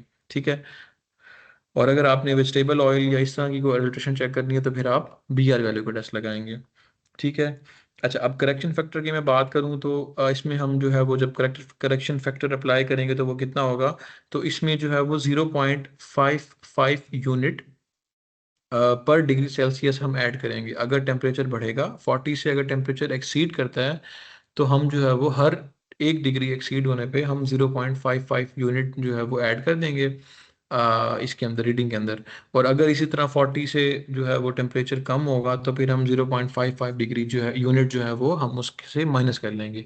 1 डिग्री टेम्परेचर कम होगा तो फिर हम 0.55 यूनिट जो है वो ओरिजिनल रीडिंग जो हमारे पास आ रही है उसे हम माइनस करेंगे, तो हमारे पास जो है वो फाइनल रीडिंग आ जाएगी। अब इसके पीछे मैकेनिज्म क्या होता है BR वैल्यू के पीछे, कि इसमें बेसिकली जब हम कहते हैं कि रिफ्रैक्टिव इंडेक्स को चेक कर रहे होते हैं तो उसमें क्या होता है, उसमें जो है वो एक लाइट जो है वो एक बीम होता है लाइट का, वो बेंड करता है। जब एक स्पेसिफिक आप उसको प्रोडक्ट से पास करते हैं तो वो उस प्रोडक्ट से पास होने के बाद जो उसकी लाइट की रेज होती हैं वो बेंड हो जाती हैं। तो अब अगर उसमें अनसैचुरेटेड फैटी एसिड ज़्यादा होंगे किसी भी ऑयल में तो वो उसकी जो बेंडिंग होगी वो ज़्यादा होगी, वो हायर होगी, वो ज़्यादा बेंड कर जाएगी। अगर उसमें अनसैचुरेटेड फैटी एसिड कम होंगे तो वो जो है वो कम बेंड होगी। तो उसकी जो रीडिंग फिर हमें आ रही होगी फिर हम उसे कहते हैं ये हमारे पास जो है वो BR की वैल्यू आ रही है, BR की रीडिंग आ रही है। फिर इनका टेबल है कंपैरिजन का। जी जी। अनसैचुरेटेड फैटी एसिड ज्यादा होने चाहिए। अनसैचुरेटेड फैटी एसिड्स ज्यादा होने चाहिए ना, क्योंकि ऑयल्स के अंदर तो अनसैचुरेटेड फैटी एसिड्स ज्यादा होते हैं ना। हाँ जी, इसमें अगर आप वेजिटेबल ऑयल ऐड करेंगे ना तो वेजिटेबल ऑयल में आपको पता है कि उसमें ज़्यादा होंगे अनसैचुरेटेड फैटी एसिड ना। तो फिर उससे हमें पता लग जाएगा कि अगर इसकी ये जो है अनसैचुरेशन ज़्यादा आ रही है तो इसका मतलब इसमें जो है वो वेजिटेबल ऑयल ऐड किया हुआ है। वैसे तो इसमें मिल्क की जो अपनी कंपोजिशन है उसमें इतने नहीं होंगे। हमने पीछे देखा कि वो जो पॉली अनसैचुरेटेड फैटी एसिड है वो कम थे, ज़्यादा सैचुरेटेड है मिल्क के अंदर ना। तो जब अनसैचुरेशन होगी तो इसका मतलब ये है कि इसके अंदर जो है वो छेड़छाड़ की गई है। आप ये परसेंटेज देखें ना, ये देखें इसमें सेचुरेटेड 65 to 70% है, ज़्यादा जो है हमारे पास सेचुरेटेड है, अनसेचुरेटेड जो है वो कम है। तो जब वो वेजिटेबल ऑयल ऐड करते हैं तो वो उसमें क्या होता है, उसमें अनसेचुरेशन ज़्यादा होती है। तो जब वो ऐड करेंगे तो हम BR से चेक करेंगे तो हमारे पास BR वैल्यू ज़्यादा आएगी, इसका मतलब अनसेचुरेशन ज़्यादा आ रही है, तो इसका मतलब ये जो है वो इसके साथ छेड़छाड़ की गई है, मिल्क के साथ एडल्ट्रेटेड है। ठीक है जी, इसमें फिर सर हमारे मेरा एक पास ये, क्वेश्चन है। जी जी जी। सर इसमें ये बताएं कि हमारे जो एरिया है पाकिस्तान का, उसके हाँ अंदर जी, ज्यादा कौन से एडल्ट्रेंट रिपोर्ट होते हैं अभी तक मिल्क के अंदर? मोस्टली क्या क्या चीजें यूज कर रहा वो होता है वेंडर? वो आगे हम चलते हैं ना, वो आगे एक स्लाइड ऐड की हुई है मैंने, उसमें सारे एडल्ट्रेंट्स भी ऐड किए हुए हैं, कॉमन कौन से हैं, उनके फंक्शन क्या है, उन कितना इम्पैक्ट होता है हेल्थ पे, वो आगे जाके मैं आपको बताया था। सर या मजीद जी, कितने टाइम की क्लास है? सर कोई आइडिया है बस मजीद इसको कितने वाइंड टाइम की वाइंड रहती है क्लास? वाइंड अप करते हैं। इंपॉर्टेंट कंसेप्ट ये वाले थे जो आपने पढ़ लिए हुए हैं, आगे बेसिक चीज़ें हैं वो आपको पता होंगी, तो इसको हम स्पीड अप कर लेते हैं। इनका स्टैंडर्ड आपको बता दिया, आपने इसको स्टडी कर लेना है, कंपेयर कर लेना आपस में। तो आप लोगों को कंसेप्ट समझ आ गया ना इनका, कि RM वैल्यू क्या होती है, पोलेंस के क्या होती है और BR क्या होती है। बेसिकली कंसेप्ट समझना चाहिए था, वो आप समझ गए हैं, तो फिर हम आगे मूव करते हैं।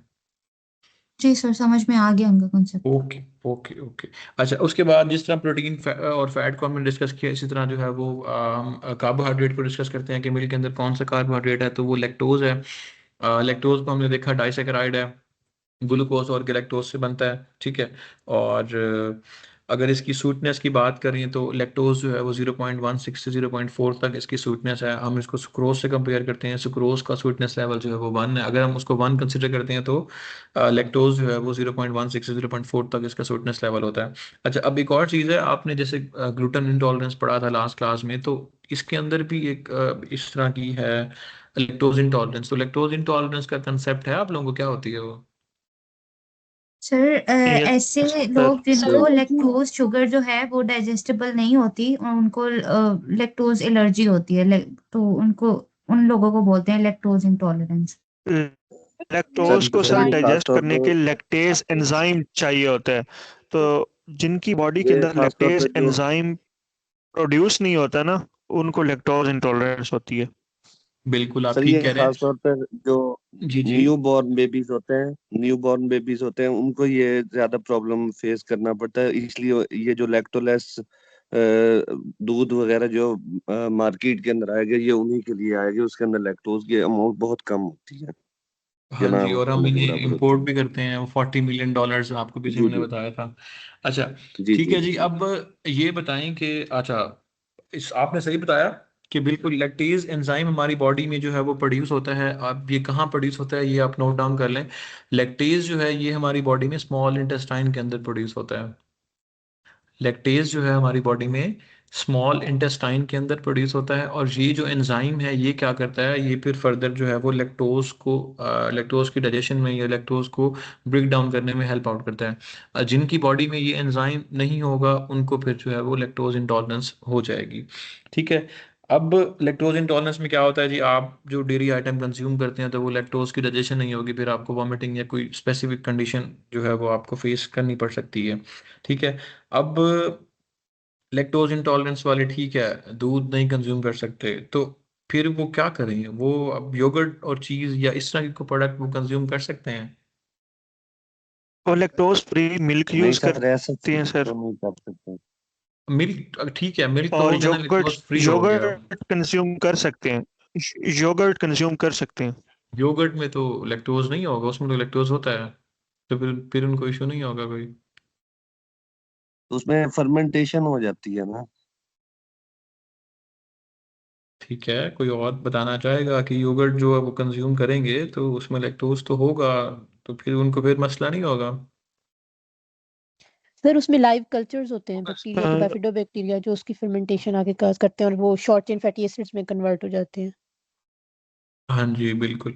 इसमें जो इसलिए उन्हें कहते हैं कि आप जो है वो दूध तो कंज्यूम ना करें, लेकिन जो दूध से बनी चीज़ें हैं जिसमें योगर्ट स्पेसिफिकली, तो वो कंज्यूम कर सकते हैं। वो क्यों कंज्यूम कर सकते हैं, उसके अंदर जो लाइव कल्चर्स हैं प्रीबायोटिक्स, वो जो है वो उन्हें हेल्प आउट कर रहे होते हैं, और वो जो है ये कल्चर जो है ये लैक्टेज एंजाइम की प्रोडक्शन को भी देख रहे होते हैं। तो जब लैक्टेज एंजाइम ये प्रोड्यूस करेंगे तो आपकी बॉडी जो है वो फिर लैक्टोज की डाइजेशन स्टार्ट कर देगी, तो इसलिए वो योगर्ट कंज्यूम कर सकते हैं। तो ये एक पेपर में क्वेश्चन आता है कि जी लैक्टोज इंटॉलरेंस, अभी पेफ्डा का पेपर हुआ था पिछले दिनों तो उसमें ये क्वेश्चन आया हुआ था कि जो लैक्टोज इंटॉलरेंट पेशेंट है वो योगर्ट कंज्यूम कर सकते हैं या कोई और स्पेसिफिक प्रोडक्ट कंज्यूम कर सकते हैं अदर देन मिल्क, तो वो बिल्कुल कर सकते हैं। उसमें ये होता है कि वो फिर जो है वो उसकी ब्रेक डाउन हो जाएगी, वो लैक्टेज एंजाइम प्रोड्यूस करेंगे, वो एंजाइम फर्दर उनको जो है वो हाइड्रोलाइज करेगा लैक्टोज को। सेम केस चीज़ में है। चीज़ भी आप जो लैक्टोज इंटॉलरेंट है वो चीज़ भी कंज्यूम कर सकते हैं। उसमें एक ये होता है कि आपका जितना भी ये लैक्टोज का पोर्शन होता है वो वे के साथ निकल जाएगा, कैजीन अलग हो जाएगी, वे जब अलग होगी तो वे के साथ जितनी भी लैक्टोज होगी वो भी वे के साथ निकल जाएगी, तो वो लैक्टोज फ्री हो जाएगा। अगर उसमें कुछ लैक्टोज रह जाती है कोई माइनर क्वांटिटी में, तो फिर जब चीज़ की एजिंग होती है उसके अंदर जो है वो फिर वो बैक्टीरिया उसको फर्दर ब्रेक डाउन कर देगा, तो वो वहां से लैक्टोज खत्म हो जाएगी, तो वो लैक्टोज इंटॉलरेंट जो है वो चीज़ भी कंज्यूम कर सकते हैं और योगर्ट भी कंज्यूम कर सकते हैं। तो ये कंसेप्ट आप लोगों को समझ आ गया होगा। ठीक है। उसके बाद विटामिन की बात करें तो मिल्क के अंदर जो है वो fat soluble water soluble vitamin दोनों होते हैं, और मिल्क के अंदर जो है विटामिन ए और बी कॉम्प्लेक्स जो है वो ज़्यादा क्वांटिटी में होते हैं, विटामिन डी अच्छी क्वांटिटी में होता है, और मिल्क जो है वो पुअर सोर्स है विटामिन सी और आयरन का। आयरन और विटामिन सी मिल्क में नहीं होंगे। ठीक है। और जैसे पीछे आप बता रहे थे कि प्रोसेस मिल्क जो है वो पास्चराइजेशन इसकी न्यूट्रिशन जो है उसको कुछ कम कर देगी, कुछ विटामिन जो है हीट सेंसिटिव विटामिन इसमें डिस्ट्रॉय हो जाएंगे, इसकी वजह से जो है वो हमारी न्यूट्रिशन उस तरह से पूरी नहीं होगी दूध से अगर उसको प्रोसेस करते हैं तो। और विटामिन डी, जिस तरह आप बताया कि विटामिन डी जो है वो बड़ी एडिक्वेट क्वांटिटी में मिल्क में होता है। ठीक है। मिनरल्स की बात करें तो मिनरल हमने पीछे अच्छा देखा कि zero sir, point. Excuse me, जी जी। मिल्क मिल्क के अंदर आयरन की फोर्टिफिकेशन पॉसिबल है?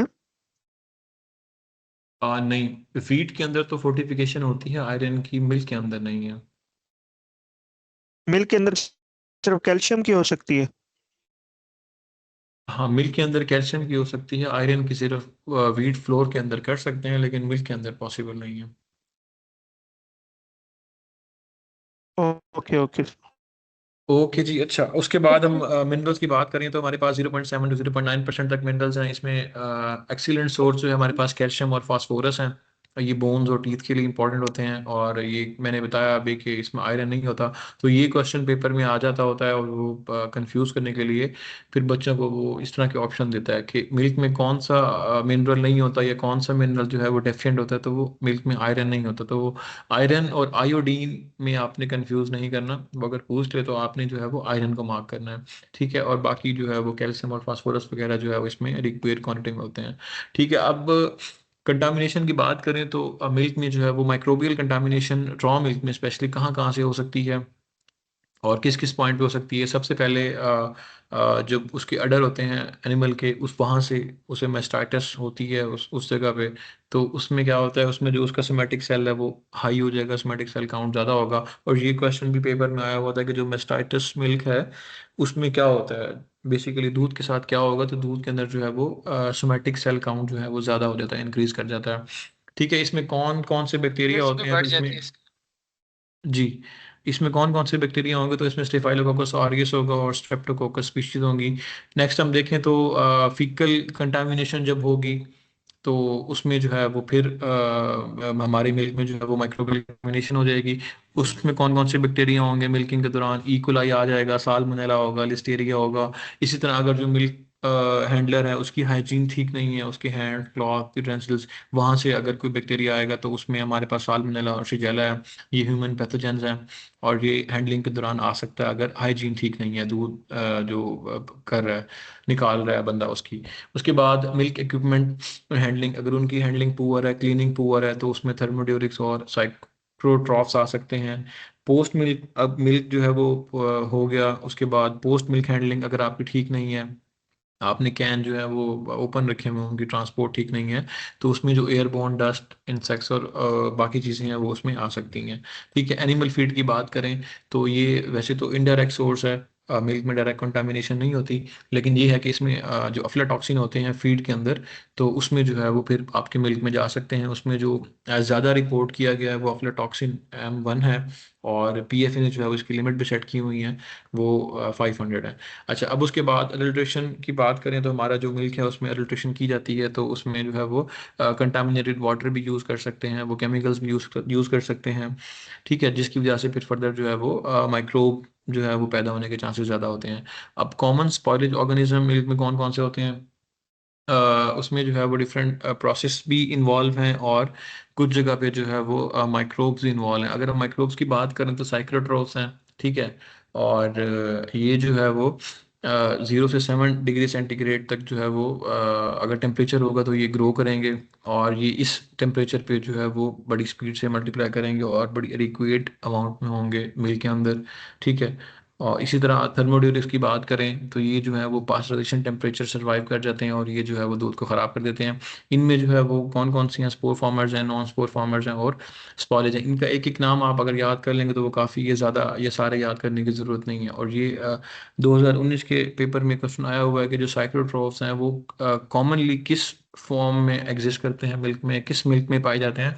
तो वो रॉ मिल्क लूज में जो है वो जो भी बैक्टीरिया होगा तो वो साइक्लोट्रॉफ होगा, ठीक है। अगर वो पेपर में किसी स्पेसिफिक बैक्टीरिया का नाम पूछता है कि जी ये बैक्टीरिया जो है वो मिल्क में होगा, तो वो साइक्लोट्रॉफ की फैमिली से होगा। अगर आप उसको प्रोसेस कर लेंगे तो फिर उसमें जो है वो साइक्लोट्रॉफ्स किल हो जाएंगे, फिर उसमें थर्मोड्यूरिक्स आ जाएंगे, ठीक है। उसके बाद पैथोजेनिक बैक्टीरिया हैं, ये भी हमारे मिल्क में जो है वो कंटामिनेशन कॉज करते हैं, और ये डिफरेंट सोर्सेज से आ सकते हैं, फीकल कंटामिनेशन के थ्रू आ सकते हैं, ठीक है। और मिल्क हैंडलर जो है उसकी हाइजीन ठीक नहीं है, वहाँ से आ सकते हैं।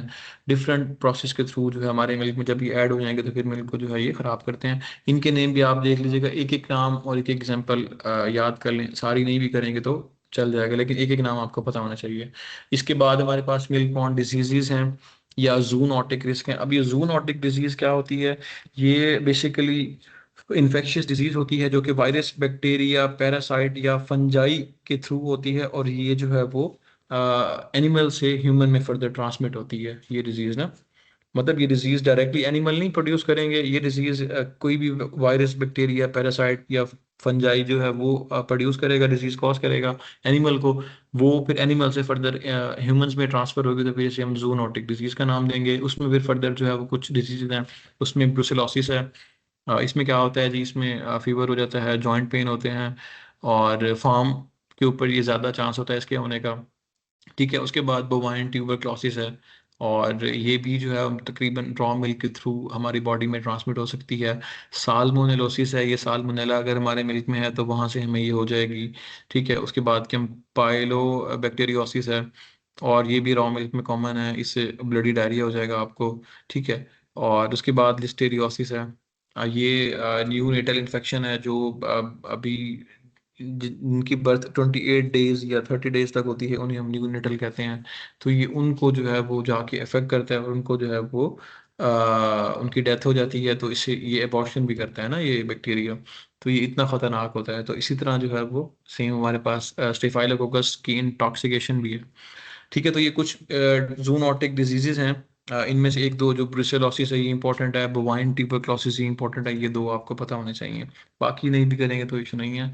उसके बाद जहाँ बुरे लोग होते हैं, बुरी चीज़ें होती हैं, वहाँ अच्छी भी होती हैं। अब पीछे हमने देखी कि वो माइक्रोब जो है वो डिजीजेस प्रोड्यूस कर रहे थे, ठीक है, और डिजीजेस कॉज कर रहे थे। तो फिर इसी तरह आप यहाँ पे जो है वो कुछ अच्छे माइक्रोब भी हैं जो कि हमारी जो है वो बॉडी में जो है वो उसको हेल्प आउट कर रहे होते हैं डिफरेंट फंक्शंस में।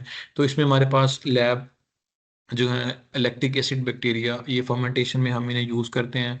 और उनमें कौन कौन से हैं फर्दर फिर आगे अगर हम देखें तो मेन जो है वो लैक्टोकोकस लैक्टिस, फर्दर उसकी सब स्पीशी लैक्टिस क्रेमोरिस, ये क्या करते हैं जी, एसिड और फ्लेवर प्रोड्यूस कर रहे होते हैं दही और चीज़ के अंदर। और ये कौन सा फ्लेवर प्रोड्यूस करते हैं, ये डाई एसिटाइल फ्लेवर प्रोड्यूस कर रहे होते हैं। देन हमारे पास स्ट्रेप्टोकोकस थर्मोफिलस है, ये भी एसिड प्रोड्यूस कर रहे होते हैं। ठीक है, और ये योगर्ट में हमेशा यूज़ करते हैं। उसके बाद हमारे पास लैक्टोबैसिलस टिलबर्गी स्पीशीज बुल्गारिकस, सब स्पीशी बुल्गारिकस, ये भी जो है वो योगर्ट में हम यूज़ करते हैं, और ये जो है वो एसिड एल्डिहाइड फ्लेवर प्रोड्यूस कर रहे होते हैं। अब ये जो स्पीशीज है ना, इनके फ्लेवर बाज़ दफ़ा पेपर में पूछ लेता है कि जी लैक्टोबैसिलस टिलबर्गी जो है वो कौन सा फ्लेवर प्रोड्यूस कर रहा होता है, तो ये आपने इसको याद कर लेना है। या वो आपको कह देगा जी डाई एसिटाइल फ्लेवर जो दही में या चीज़ में प्रोड्यूस है, तो वो कौन सी स्ट्रेन प्रोड्यूस करती है बैक्टीरिया की। तो इसके नेम और फ्लेवर आपको जो है वो आने चाहिए। ठीक है जी, उसके बाद वो कौन कौन से फैक्टर हैं जो कि मिल्क की क्वालिटी को फार्म लेवल पे अफेक्ट कर रहे होते हैं। तो इसमें जितनी भी पुअर हाइजीन प्रैक्टिसेस हैं उनके थ्रू जो है वो हमारे मिल्क की क्वालिटी इफेक्ट हो रही होती है। Poor handling, poor storage, poor जितनी भी प्रैक्टिसेस होंगी वो सारी इसमें आ जाएंगी। सबसे पहले इसमें एनिमल हेल्थ आ जाएगी, अगर उसमें मेस्टाइटिस है तो वो हमारा दूध वहाँ से ही खराब हो जाएगा। ठीक है, उसके बाद हाइजीन ड्यूरिंग मिल्किंग, के जो जानवर है अगर उसकी हाइजीन ठीक नहीं है तो वहाँ से कंटामिनेशन हो जाएगी, मिल्क की क्वालिटी इफेक्ट होगी। मिल्किंग प्रैक्टिसेस, जो बंदा जो है वो मिल्किंग कर रहा है अगर वो सही प्रैक्टिस यूज़ नहीं कर रहा, क्लीनिंग सही नहीं कर रहा, तो वहाँ से जो है वो क्वालिटी इफेक्ट होगी। अडर क्लीनिंग, जो जहाँ से मिल्क जो है वो प्रोड्यूस होना है अगर वो ठीक नहीं है, उसको हमने सही से जो है वो क्लीन नहीं किया, तो वहाँ से जो है वो कंटामिनेशन हो जाएगी। इसी तरह वाटर क्वालिटी, अगर कंटामिनेटेड वाटर यूज़ हो रहा है फार्म के ऊपर तो फिर हमारा मिल्क वैसे ही उसमें जो है वो उसकी क्वालिटी कॉम्प्रोमाइज होगी। फीड एक फैक्टर है, स्टोरेज एंड कूलिंग एक फैक्टर है, पर्सनल हाइजीन, इक्विपमेंट, तो ये जितने भी फैक्टर्स हैं ये सारे जो है वो मिल्क की क्वालिटी को फार्म लेवल के ऊपर जो है वो अफेक्ट कर रहे होते हैं। ठीक है, अब ये फैक्टर इफेक्ट कर रहे हैं तो फिर हम इनको ठीक कैसे कर सकते हैं, तो हम जो है वो प्रॉपर क्लीनिंग और सैनिटेशन के थ्रू इनको जो है वो ठीक कर लेते हैं। अब CIP हमने जो है वो वैसे तो पढ़ी थी कि बेवरेज सेक्टर में अप्लाई करते हैं, लेकिन जो है हम इसे जो है वो डेयरी सेक्टर में भी अप्लाई करते हैं, और फार्म लेवल पे भी आप इसे जो है वो करके, या अच्छी इंडस्ट्री लेवल पे भी आप इसे जो है वो करते हैं, तो आपकी जितनी भी क्लीनिंग रेलिवेंट इश्यूज होते हैं आप उनको एड्रेस कर सकते हैं। अब CIP के स्टेप्स कौन कौन से हैं, इसमें सबसे पहला हमारे पास प्री रिंस है। इसमें हम क्या करते हैं जी, वार्म वाटर यूज़ करेंगे, उसका टेम्परेचर कितना होगा 35 to 45 डिग्री सेल्सियस। ये क्या करेगा, जितने भी मिल्क के रेसिड्यूज हैं उनको रिमूव कर देगा। देन हम डिटर्जेंट अप्लाई करेंगे, उसमें जो है वो कौन सा होगा, अल्कलाइन होगा, एसिडिक नहीं होगा। अल्कलाइन डिटर्जेंट को हम यूज़ करेंगे, उसकी pH जो है वो 11 से 12 होगी, और इसे हम 10 से 15 मिनट तक यूज़ करेंगे, तो जितने भी फैट या प्रोटीन्स हैं उनको रिमूव कर देगा अल्कलाइन डिटर्जेंट। उसके बाद हम एसिडिक जो है वो रिंस करेंगे, इसे एसिड रिंस करेंगे, उसमें हमारे पास नाइट्रिक या फॉस्फोरिक एसिड होगा जिसकी पीएच 3 to 4 होगी। ये क्या करेगा, ये जितने भी मिनरल्स या स्केलिंग होगी प्लांट के अंदर उनको रिमूव कर देगा। ठीक है। अब ये भी क्वेश्चन पेपर में आता है। एक तो सीआईपी के स्टेप्स में वो आपसे टेम्परेचर पूछ लेगा कि प्री रिंस जो है जब हम करते हैं तो उसका टेम्परेचर कितना होता है वार्म वाटर का। नेक्स्ट वो ये पूछेगा कि जो अल्कली डिटर्जेंट होते हैं वो कौन से कंपोनेंट को रिमूव करने के लिए यूज किए जाते हैं, मिनरल्स को, स्केलिंग को, फैट्स को या प्रोटीन्स को। तो जो अल्कलाइन डिटर्जेंट है वो फैट और प्रोटीन के लिए यूज करते हैं, जो एसिडिक हैं वो हम मिनरल्स या स्केलिंग के लिए यूज कर रहे होते हैं। ठीक है। अच्छा, 3 स्टेप हो गए। उसके बाद चौथा हमारे पास सैनिटाइजेशन आ जाएगा। इसमें फिर हम हॉट वाटर यूज करेंगे और क्लोरीन यूज करेंगे 50 से 100 ppm तक। ये क्या करेगी, ये जितने भी माइक्रोब्स हैं उनको किल कर देगी। देन फाइनल रिंस करेंगे, उसमें क्या होगा, पोर्टेबल वाटर होगा जो कि रेसिड्यूज रह जाएंगे उनको रिमूव कर देगा। तो ये सीआईपी के स्टेप्स हैं, इनको आप लोग लाजमी याद कर लीजिएगा। ठीक है। अब अडल्ट्रेशन की जो बात कर रहे थे कि कॉमन अडल्ट्रेंट्स कौन कौन से जो है वो मिल्क के अंदर यूज हो रहे होते हैं और हमारी जो पाकिस्तान में जो है मोस्ट फ्रिक्वेंटली कौन कौन से हैं। तो सबसे जो मोस्ट कॉमन है वो वाटर है। पाकिस्तान के अंदर जो है वो तकरीबन हर जगह ही ये वाटर जो है वो एज अल्टरनेट यूज हो रहा होता है, मोस्ट कॉमन है। ये क्या करता है, ये जो जितने भी न्यूट्रिएंट्स हैं मिल्क के अंदर उनको डाइल्यूट कर देगा, उनकी क्वांटिटी जो है वो आपको 100% नहीं मिलेगी, उनकी क्वालिटी जो है वो 50%, 40%, 70% तक जो है वो कम हो जाएगी वाटर ऐड करने से। देन हमारे पास जो है वो सर मेरा एक क्वेश्चन था। हाँ जी। सर इंडस्ट्रियल लेवल पे जब सीआईपी हो जाती है तो उसके बाद इसको वेरीफाई कैसे किया जाता है कि आइदर सीआईपी में से वो जो हमने अल्कलाइन डिटर्जेंट यूज किया है और एसिडिक कंपोनेंट यूज किए हैं वो फुली रिमूव हो गए हैं या उसके रेजिड्यूज अभी भी हमारे जो है वो लाइन में आ रहे हैं, उनको कैसे इस वेरीफाई किया जाता है? इसमें ना कुछ इंडिकेटर होते हैं, हम उनको यूज कर रहे होते हैं। किसी किसी जगह पे अगर आपने alkaline detergent suppose sodium hydroxide use किया था तो फिर आप उसको फिनोल्फ्थालीन के अगेंस्ट चेक कर सकते हैं। तो इसी तरह ना कुछ वो होते हैं, इंडिकेटर होते हैं, उनके थ्रू हम इन्हें क्रॉस वेरीफाई कर रहे होते हैं। या फिर उसकी वाटर की पीएच की कोई रेंज होती है कि आफ्टर वॉशिंग उसका फिर सैंपल की पीएच चेक कर ली जाए? Is there any range? अगर आपने एसिडिक ट्रीटमेंट चेक करना है तो वो आप पीएच के थ्रू करेंगे। अगर आपने बेसिक चेक करना है कि कोई बेसिक कोई चीज, अगर आपने जो अल्कलाइन डिटर्जेंट यूज किया था वो ठीक नहीं था या वो रह गया तो फिर आप उसको फिनोल्फ्थालीन के थ्रू चेक फिनोल्फ्थालीन। करेंगे। Okay okay, thank you sir. ठीक है। अच्छा, उसके बाद हमारे पास यूरिया है। अब यूरिया जो है वो क्यों यूज करते हैं, वो आर्टिफिशियल प्रोटीन बूस्टर है। मतलब वो इसको जो है वो as a protein source use कर रहे होते हैं कि मिल्क की जो प्रोटीन परसेंटेज है वो इससे जो है पूरी कर लेंगे। अगर किसी ने दूध बनाया हुआ 2 नंबर, उसने पानी ऐड किया और उसने प्रोटीन की क्वांटिटी, फैट तो वो कहीं से भी पूरी कर लेगा, प्रोटीन पूरी करनी है तो वो यूरिया को ऐड करेगा एज अ प्रोटीन रिप्लेसमेंट। अब उसके इफेक्ट क्या होते हैं, वो टॉक्सिक है, किडनी इश्यूज कॉज करती है यूरिया। ठीक है।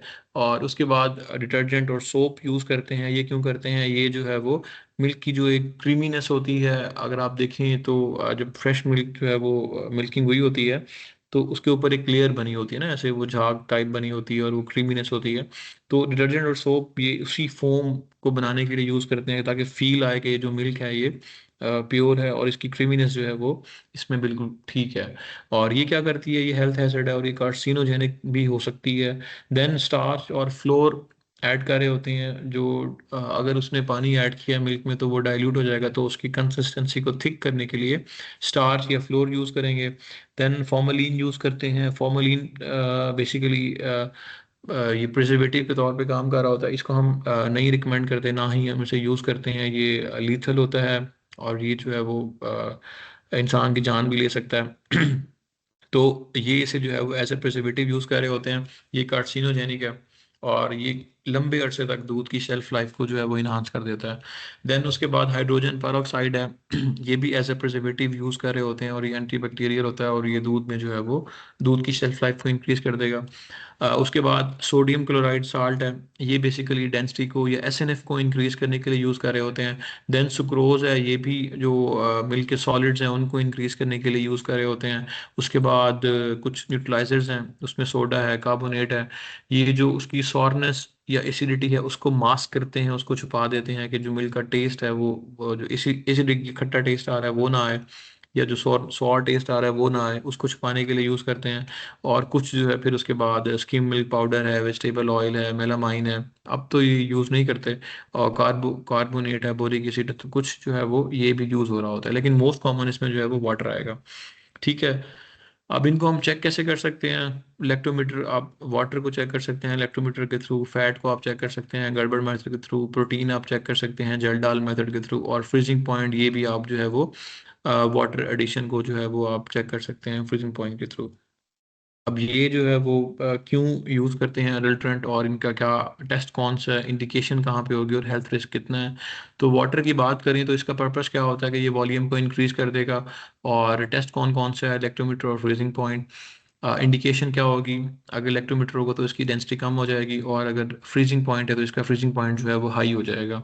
ठीक है, और हेल्थ रिस्क की बात करें तो इसका हेल्थ रिस्क कोई नहीं है, सिर्फ ये है कि जो न्यूट्रिएंट्स होंगे वो डाइल्यूट हो जाएंगे, वो आपको उस क्वांटिटी में नहीं मिलेंगे जो कि मिलने चाहिए, न्यूट्रिशन कम हो जाएगी। यूरिया की बात करें तो ये फेक प्रोटीन के तौर पर यूज़ कर रहे होते हैं, और इसका जो टेस्ट है इसे हम DMAB टेस्ट कहते हैं। ये होता है पैराडाइमिथाइल अमाइनो बेंस एल्डिहाइड। ठीक है, कंप्लीट फॉर्म है इसकी। ये टेस्ट यूज़ करके हम जो है वो यूरिया को चेक कर रहे होते हैं। और इसकी इंडिकेशन की बात करें तो येलो या रेड कलर जब आएगा तो इसका मतलब ये पॉजिटिव है। और ये क्या करता है? किडनी और लीवर डैमेज कर देता है। डिटर्जेंट की बात करें तो ये फोम या क्रीमीनेस को जो है वो रिप्लेस, मतलब उसको अपीयर करने के लिए यूज़ करते हैं। और इसका जो टेस्ट है वो लेदर टेस्ट हम यूज़ करते हैं, और इसकी इंडिकेशन जो है वो एक फोम बन जाती है, परसिस्टेंसी। और ये क्या करता है? ये कार्सिनोजेनिक और डाइजेस्टिव इश्यूज कॉज कर देगा बॉडी के अंदर। देन स्टार्च की बात करें तो स्टार्च जो है वो थिकनिंग के लिए यूज़ करते हैं। टेस्ट कौन सा? आयोडीन है। आयोडीन और स्टार्च आपस में मिलकर कॉम्प्लेक्स बनाते हैं। जहाँ पे आयोडीन को चेक करना हो वहाँ पे हम स्टार्च सोल्यूशन अप्लाई करेंगे, जहाँ पे स्टार्च चेक करना हो वहाँ पे हम आयोडीन सोल्यूशन अप्लाई करेंगे। ठीक है, इसकी इंडिकेशन क्या है? ये ब्लू कलर जो है प्रोड्यूस करता है, और इसकी वजह से जो है वो डाइजेस्टिव प्रॉब्लम्स हो सकते हैं। फॉर्मेलिन की बात करें तो ये प्रिजर्वेशन के लिए यूज़ करते हैं, और इसके लिए जो टेस्ट है वो हेनरी टेस्ट यूज़ करते हैं। और इसकी इंडिकेशन क्या है? एक वॉयलेट ड्रिंक बन जाएगा, और ये कार्सिनोजेनिक या लिथल भी है। हाइड्रोजन पेरोक्साइड की बात करें तो ये भी प्रिजर्वेशन के लिए यूज़ करते हैं वो, और इसके स्पेसिफिक एक रिएजेंट होता है। और इसकी इंडिकेशन की बात करें तो ब्लू कलर आ जाएगा, और ये भी टॉक्सिक है, और ये भी लिथल हो सकता है। ठीक है, उसके बाद अब न्यूट्रिशन हो गई। देन अब collection, chilling, transportation and reception of milk की बात करें तो मिल्क जो है वो कैसे कलेक्ट किया जाता है, ट्रांसपोर्टेशन कैसे करनी चाहिए? तो मिल्क जो है वो जब भी कलेक्शन हो तो उसकी स्टोरेज और हैंडलिंग जो है वो हमें रूम टेम्परेचर पे या गर्म टेम्परेचर पे कभी भी नहीं करनी चाहिए। इसके लिए हमें जो है वो ठंडे टेम्परेचर रिक्वायर्ड होता है। अगर हम उसको नहीं देंगे तो वो दूध जो है वो ख़राब होने के चांसेस ज़्यादा होते हैं। ठीक है, फार्म और विलेजेस में जो है वो क्या होता है? डायरेक्ट चिलिंग कहीं कहीं पे नहीं होती, और कहीं कहीं पे जो है वो सेंटर्स अवेलेबल होते हैं दूध को ठंडा करने के लिए। तो जब आप ज़्यादा टाइम दे देते हैं, मिल्क को स्टे टाइम ज़्यादा देते हैं, तो उसके अंदर क्या होता है? साइक्लोट्रॉफ जो है वो मल्टीप्लाई करते हैं। और ये वाला जो क्वेश्चन है, साइक्लोट्रॉफ मल्टीप्लाई रैपिडली अबव 10, ये पेपर में आया हुआ है कि साइक्लोट्रॉफ जो है वो किस टेम्परेचर पे मल्टीप्लाई ज़्यादा करते हैं, कितनी स्पीडली करते हैं, और किस तरह के मिल्क में जो है ये एग्जिस्ट करते हैं। तो ये रॉ मिल्क में होते हैं, और ये 10 डिग्री सेल्सियस से अबव जो है ये रैपिडली मल्टीप्लाई करते हैं अपने आप को। ठीक है, उसके बाद चिलिंग की बात करें तो 4 to 5 आइडियल टेम्परेचर है दूध को स्टोर करने के लिए, चिल करने के लिए। ठीक है, और ट्रांसपोर्टेशन की बात करें तो जितने भी टैंकर्स होते हैं, या कोई इस तरह की कोई भी एक गाड़ी है जिसने मिल्क को ट्रांसपोर्ट करना है, तो उसका जो टेम्परेचर है वो 10 डिग्री सेल्सियस से कम होना चाहिए। अगर आपने दूध को दूर तक लेके जाना है, या आपने दूध को सही से पहुंचाना है, तो आप उसको इतना टेम्परेचर देंगे तो आपका दूध ठीक होगा। अगर आप 10 से इंक्रीज करता है तो उसका आपका दूध खराब होने के चांसेस ज़्यादा होते हैं। अब रिसेप्शन जब होगी तो फिर दूध की, तो उसके बाद क्या होगा? अब ये वाला क्वेश्चन जो है वो PMS के पेपर में 2026 में, अभी रिसेंटली PMS का पेपर हुआ था, उसमें एक क्वेश्चन आया हुआ था कि जब दूध इंडस्ट्री में जो है वो रिसेप्शन में आता है, तो रिसेप्शन में आने के बाद फिर दूध को जो है वो कहाँ लेके जाते हैं? तो ये जो आपको लास्ट में एक फ्लो चार्ट नज़र आ रहा होगा कि दूध कलेक्ट हुआ, कलेक्ट होने के बाद उसकी चिलिंग हुई, चिलिंग के बाद ट्रांसपोर्ट हुई, ट्रांसपोर्ट के बाद वो रिसेप्शन डॉक पे आ गया इंडस्ट्री में, और रिसेप्शन के बाद जो है वो इसे साइलोज में जो है वो स्टोर किया जाता है। तो ये क्वेश्चन पेपर में आया हुआ था कि रिसेप्शन के बाद जो है मिल्क को जो है वो कहाँ स्टोर किया जाता है? तो वो साइलोस में स्टोर किया जाता है। अब जब रिसेप्शन होगी मिल्क की तो फिर उसके ऊपर कुछ टेस्ट जो है वो होते हैं। उसमें सबसे पहले ऑर्गेनोलेप्टिक टेस्ट होंगे, उसमें स्मेल, कलर, अपीयरेंस ये वगैरह चेक हो रहे होंगे। देन एसिडिटी, लैक्टिक एसिड जो हमने पीछे देखा उसको चेक करेंगे, क्लॉट्स ऑन बॉइलिंग हमने देखा उसको चेक करेंगे, अल्कोहल प्रेसिपिटेट टेस्ट है, ये इंपॉर्टेंट है। ये बेसिकली कुछ टेस्ट होते हैं इनिशियल फेज पे जो करते हैं, जिससे पता लगता है कि दूध को अगर हम प्रोसेस करेंगे तो ये दूध हमारा ख़राब तो नहीं हो जाएगा, तो ये टेस्ट परफॉर्म किए जाते हैं। तो फिर इनकी बेस पे जो है वो एक्सेप्टेंस या रिजेक्शन होती है। अगर ये टेस्ट फेल हो जाते हैं तो दूध उसी टाइम रिजेक्ट कर दिया जाता है, अगर ये एक्सेप्ट होते हैं तो दूध को जो है वो एक्सेप्ट करके पास कर दिया जाता है। ठीक है जी, तो यहाँ हमारा लेक्चर एंड होता है। आप लोगों को कोई क्वेश्चन है तो आप पूछ सकते हैं, कुछ समझ ना आया हो, कोई चीज़ पूछनी हो। सर एक क्वेश्चन था। जी जी पूछें। जब मिल्क की ट्रांसपोर्टेशन की जाती है तो इसकी पीएच अगर ड्यूरिंग ट्रांसपोर्टेशन कम हो जाती है या खराब हो जाता है, एसिडिक हो जाता है, तो ये दोबारा उसको प्रॉपर फॉर्म में ले आने के लिए कौन सी जो अडल्ट्रेंट यूज करते हैं खराब मिल्क इस को ठीक करने के लिए, उसकी पीएच बढ़ाने के लिए? वैसे ऐसे करना तो नहीं चाहिए, ठीक तो प्रैक्टिस तो नहीं है। मतलब अगर आपका दूध खराब होगा तो आपको जो एसओपीज हैं वो तो ये है कि आपको डिस्कार्ड कर देना चाहिए। लेकिन वो तो क्योंकि हमारे ठीक है, लेकिन एक इंडस्ट्री, पाकिस्तान में हाँ जी, मैं वही, अडल्ट्रेशन जी जी, कॉमन है, तो तो वो चाहते हैं कि हमारा जो है वो प्रॉफिट जी जी 100% हो। इसका मैं देख के ना आपको बता दूंगा, एग्जैक्ट मुझे नहीं अभी पता है इसका। जी, चले चले और ठीक कोई है। क्वेश्चन है तो आप तो पूछ लें आज के लेक्चर के हवाले अच्छा, से, एक कुछ सर समझ एक आया हो एक तो। क्वेश्चन और था, एक क्वेश्चन जी और जी था। पूछें पूछें पूछें। ये लास्ट टाइम पेफ्डा का एक क्वेश्चन पेफ्डा के पेपर में आया था कि मिल्क की फैट के ऊपर इन्वायरमेंट का, डाइट का और गर्मी या सर्दी का कोई इफेक्ट होता है या नहीं होता, डाइट का तो उसकी बिल्कुल प्रोडक्शन होता के है। ऊपर और प्रोडक्शन पे और फैट पे?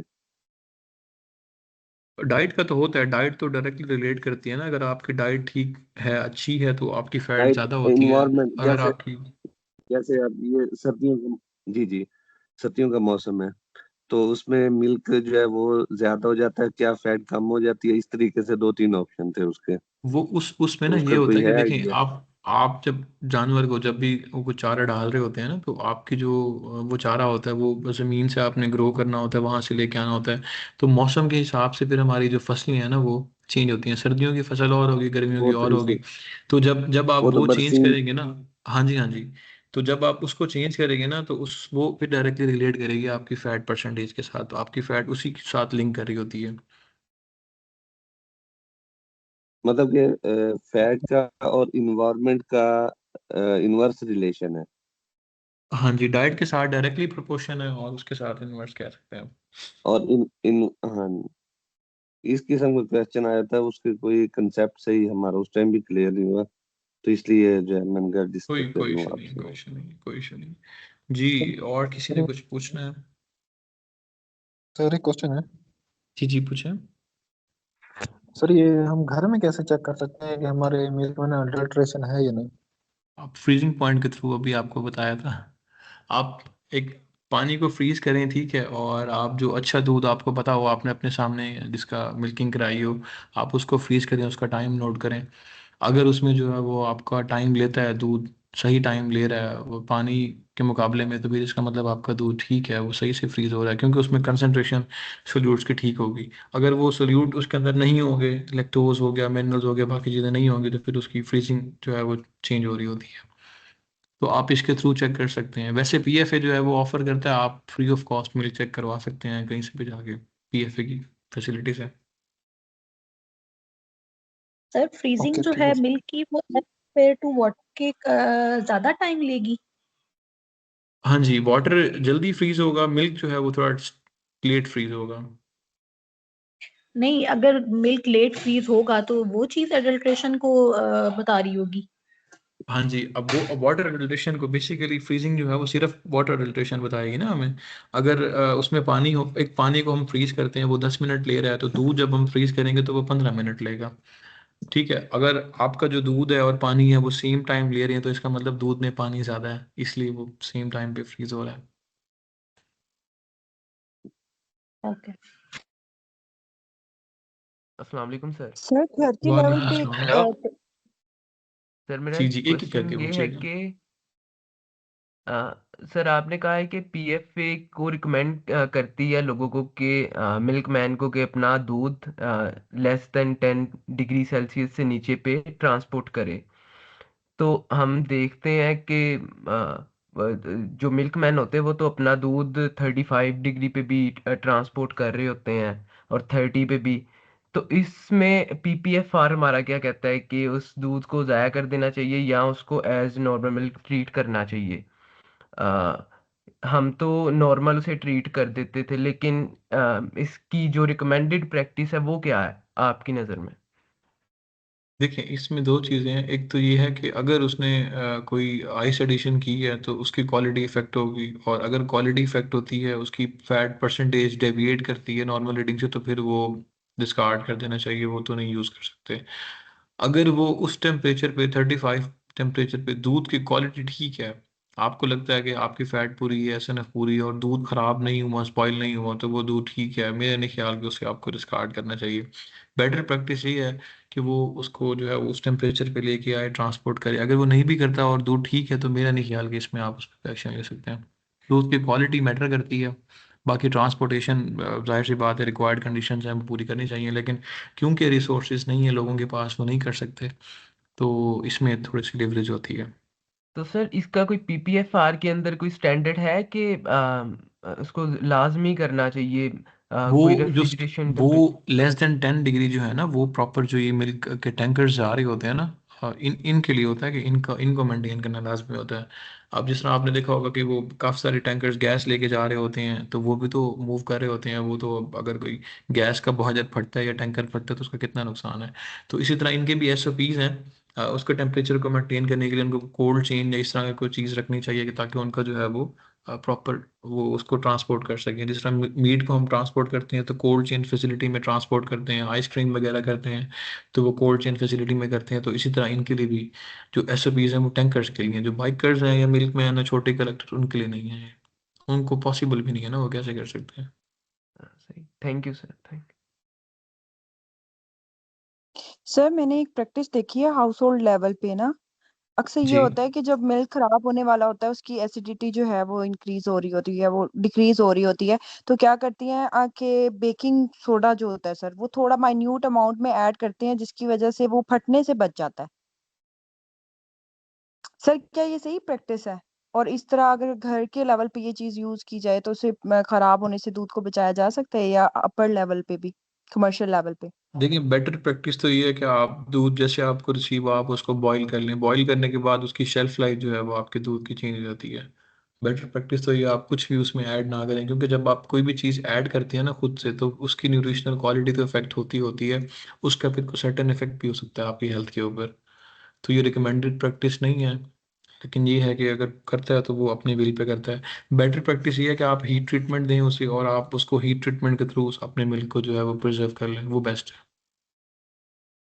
सर कभी कभी ये ऐसा होता है कि मतलब कोई अगर हमें मिल्क आया तो मिल्क को उसको हमने उसको बॉईल किया, बॉईल करने के बाद में कुछ ऑयली मतलब और ऑयल आ जाता है, तो वो किस चीज के लिए अडल्ट्रेशन शो करता है? इसमें वैसे होता नहीं है ऐसे नॉर्मली कि वो करना शुरू कर दे। ये जो ऑयल की अपेयरेंस होती है ना, वो उसमें अगर किसने कोई वेजिटेबल फैट कोई बहुत कोई उसमें कर दी है तो वो होता है। लेकिन इतना नॉर्मल नहीं है वेजिटेबल फैट ऐड करना मिल्क में। वो अक्सर मिल्क की जो फैट होती है ना, वो अभी मैंने पढ़ाया, होमोजेनाइजेशन करते हैं हम उसके फैट को, लार्ज पार्टिकल्स को ब्रेक डाउन करने के लिए, ताकि वो एक यूनिफॉर्म कंसिस्टेंसी आ जाए। तो अगर ये दूध वाले जितने भी आ रहे होते हैं हमारे नॉर्मली, तो उनके फैट पार्टिकल्स का यही हाल होता है कि वो फैट अलग अलग हुई होती है। तो हमें लगता है कि शायद पता नहीं इसने कोई अल्ट्रेशन किया, तो ऐसा नहीं होता। वो जब फैट पार्टिकल है तो वो जब हीट होगा तो फिर वो ऊपर हमारे ऊपर लेयर बन के उसकी आ जाएगी। उसमें अल्ट्रेशन नहीं होती।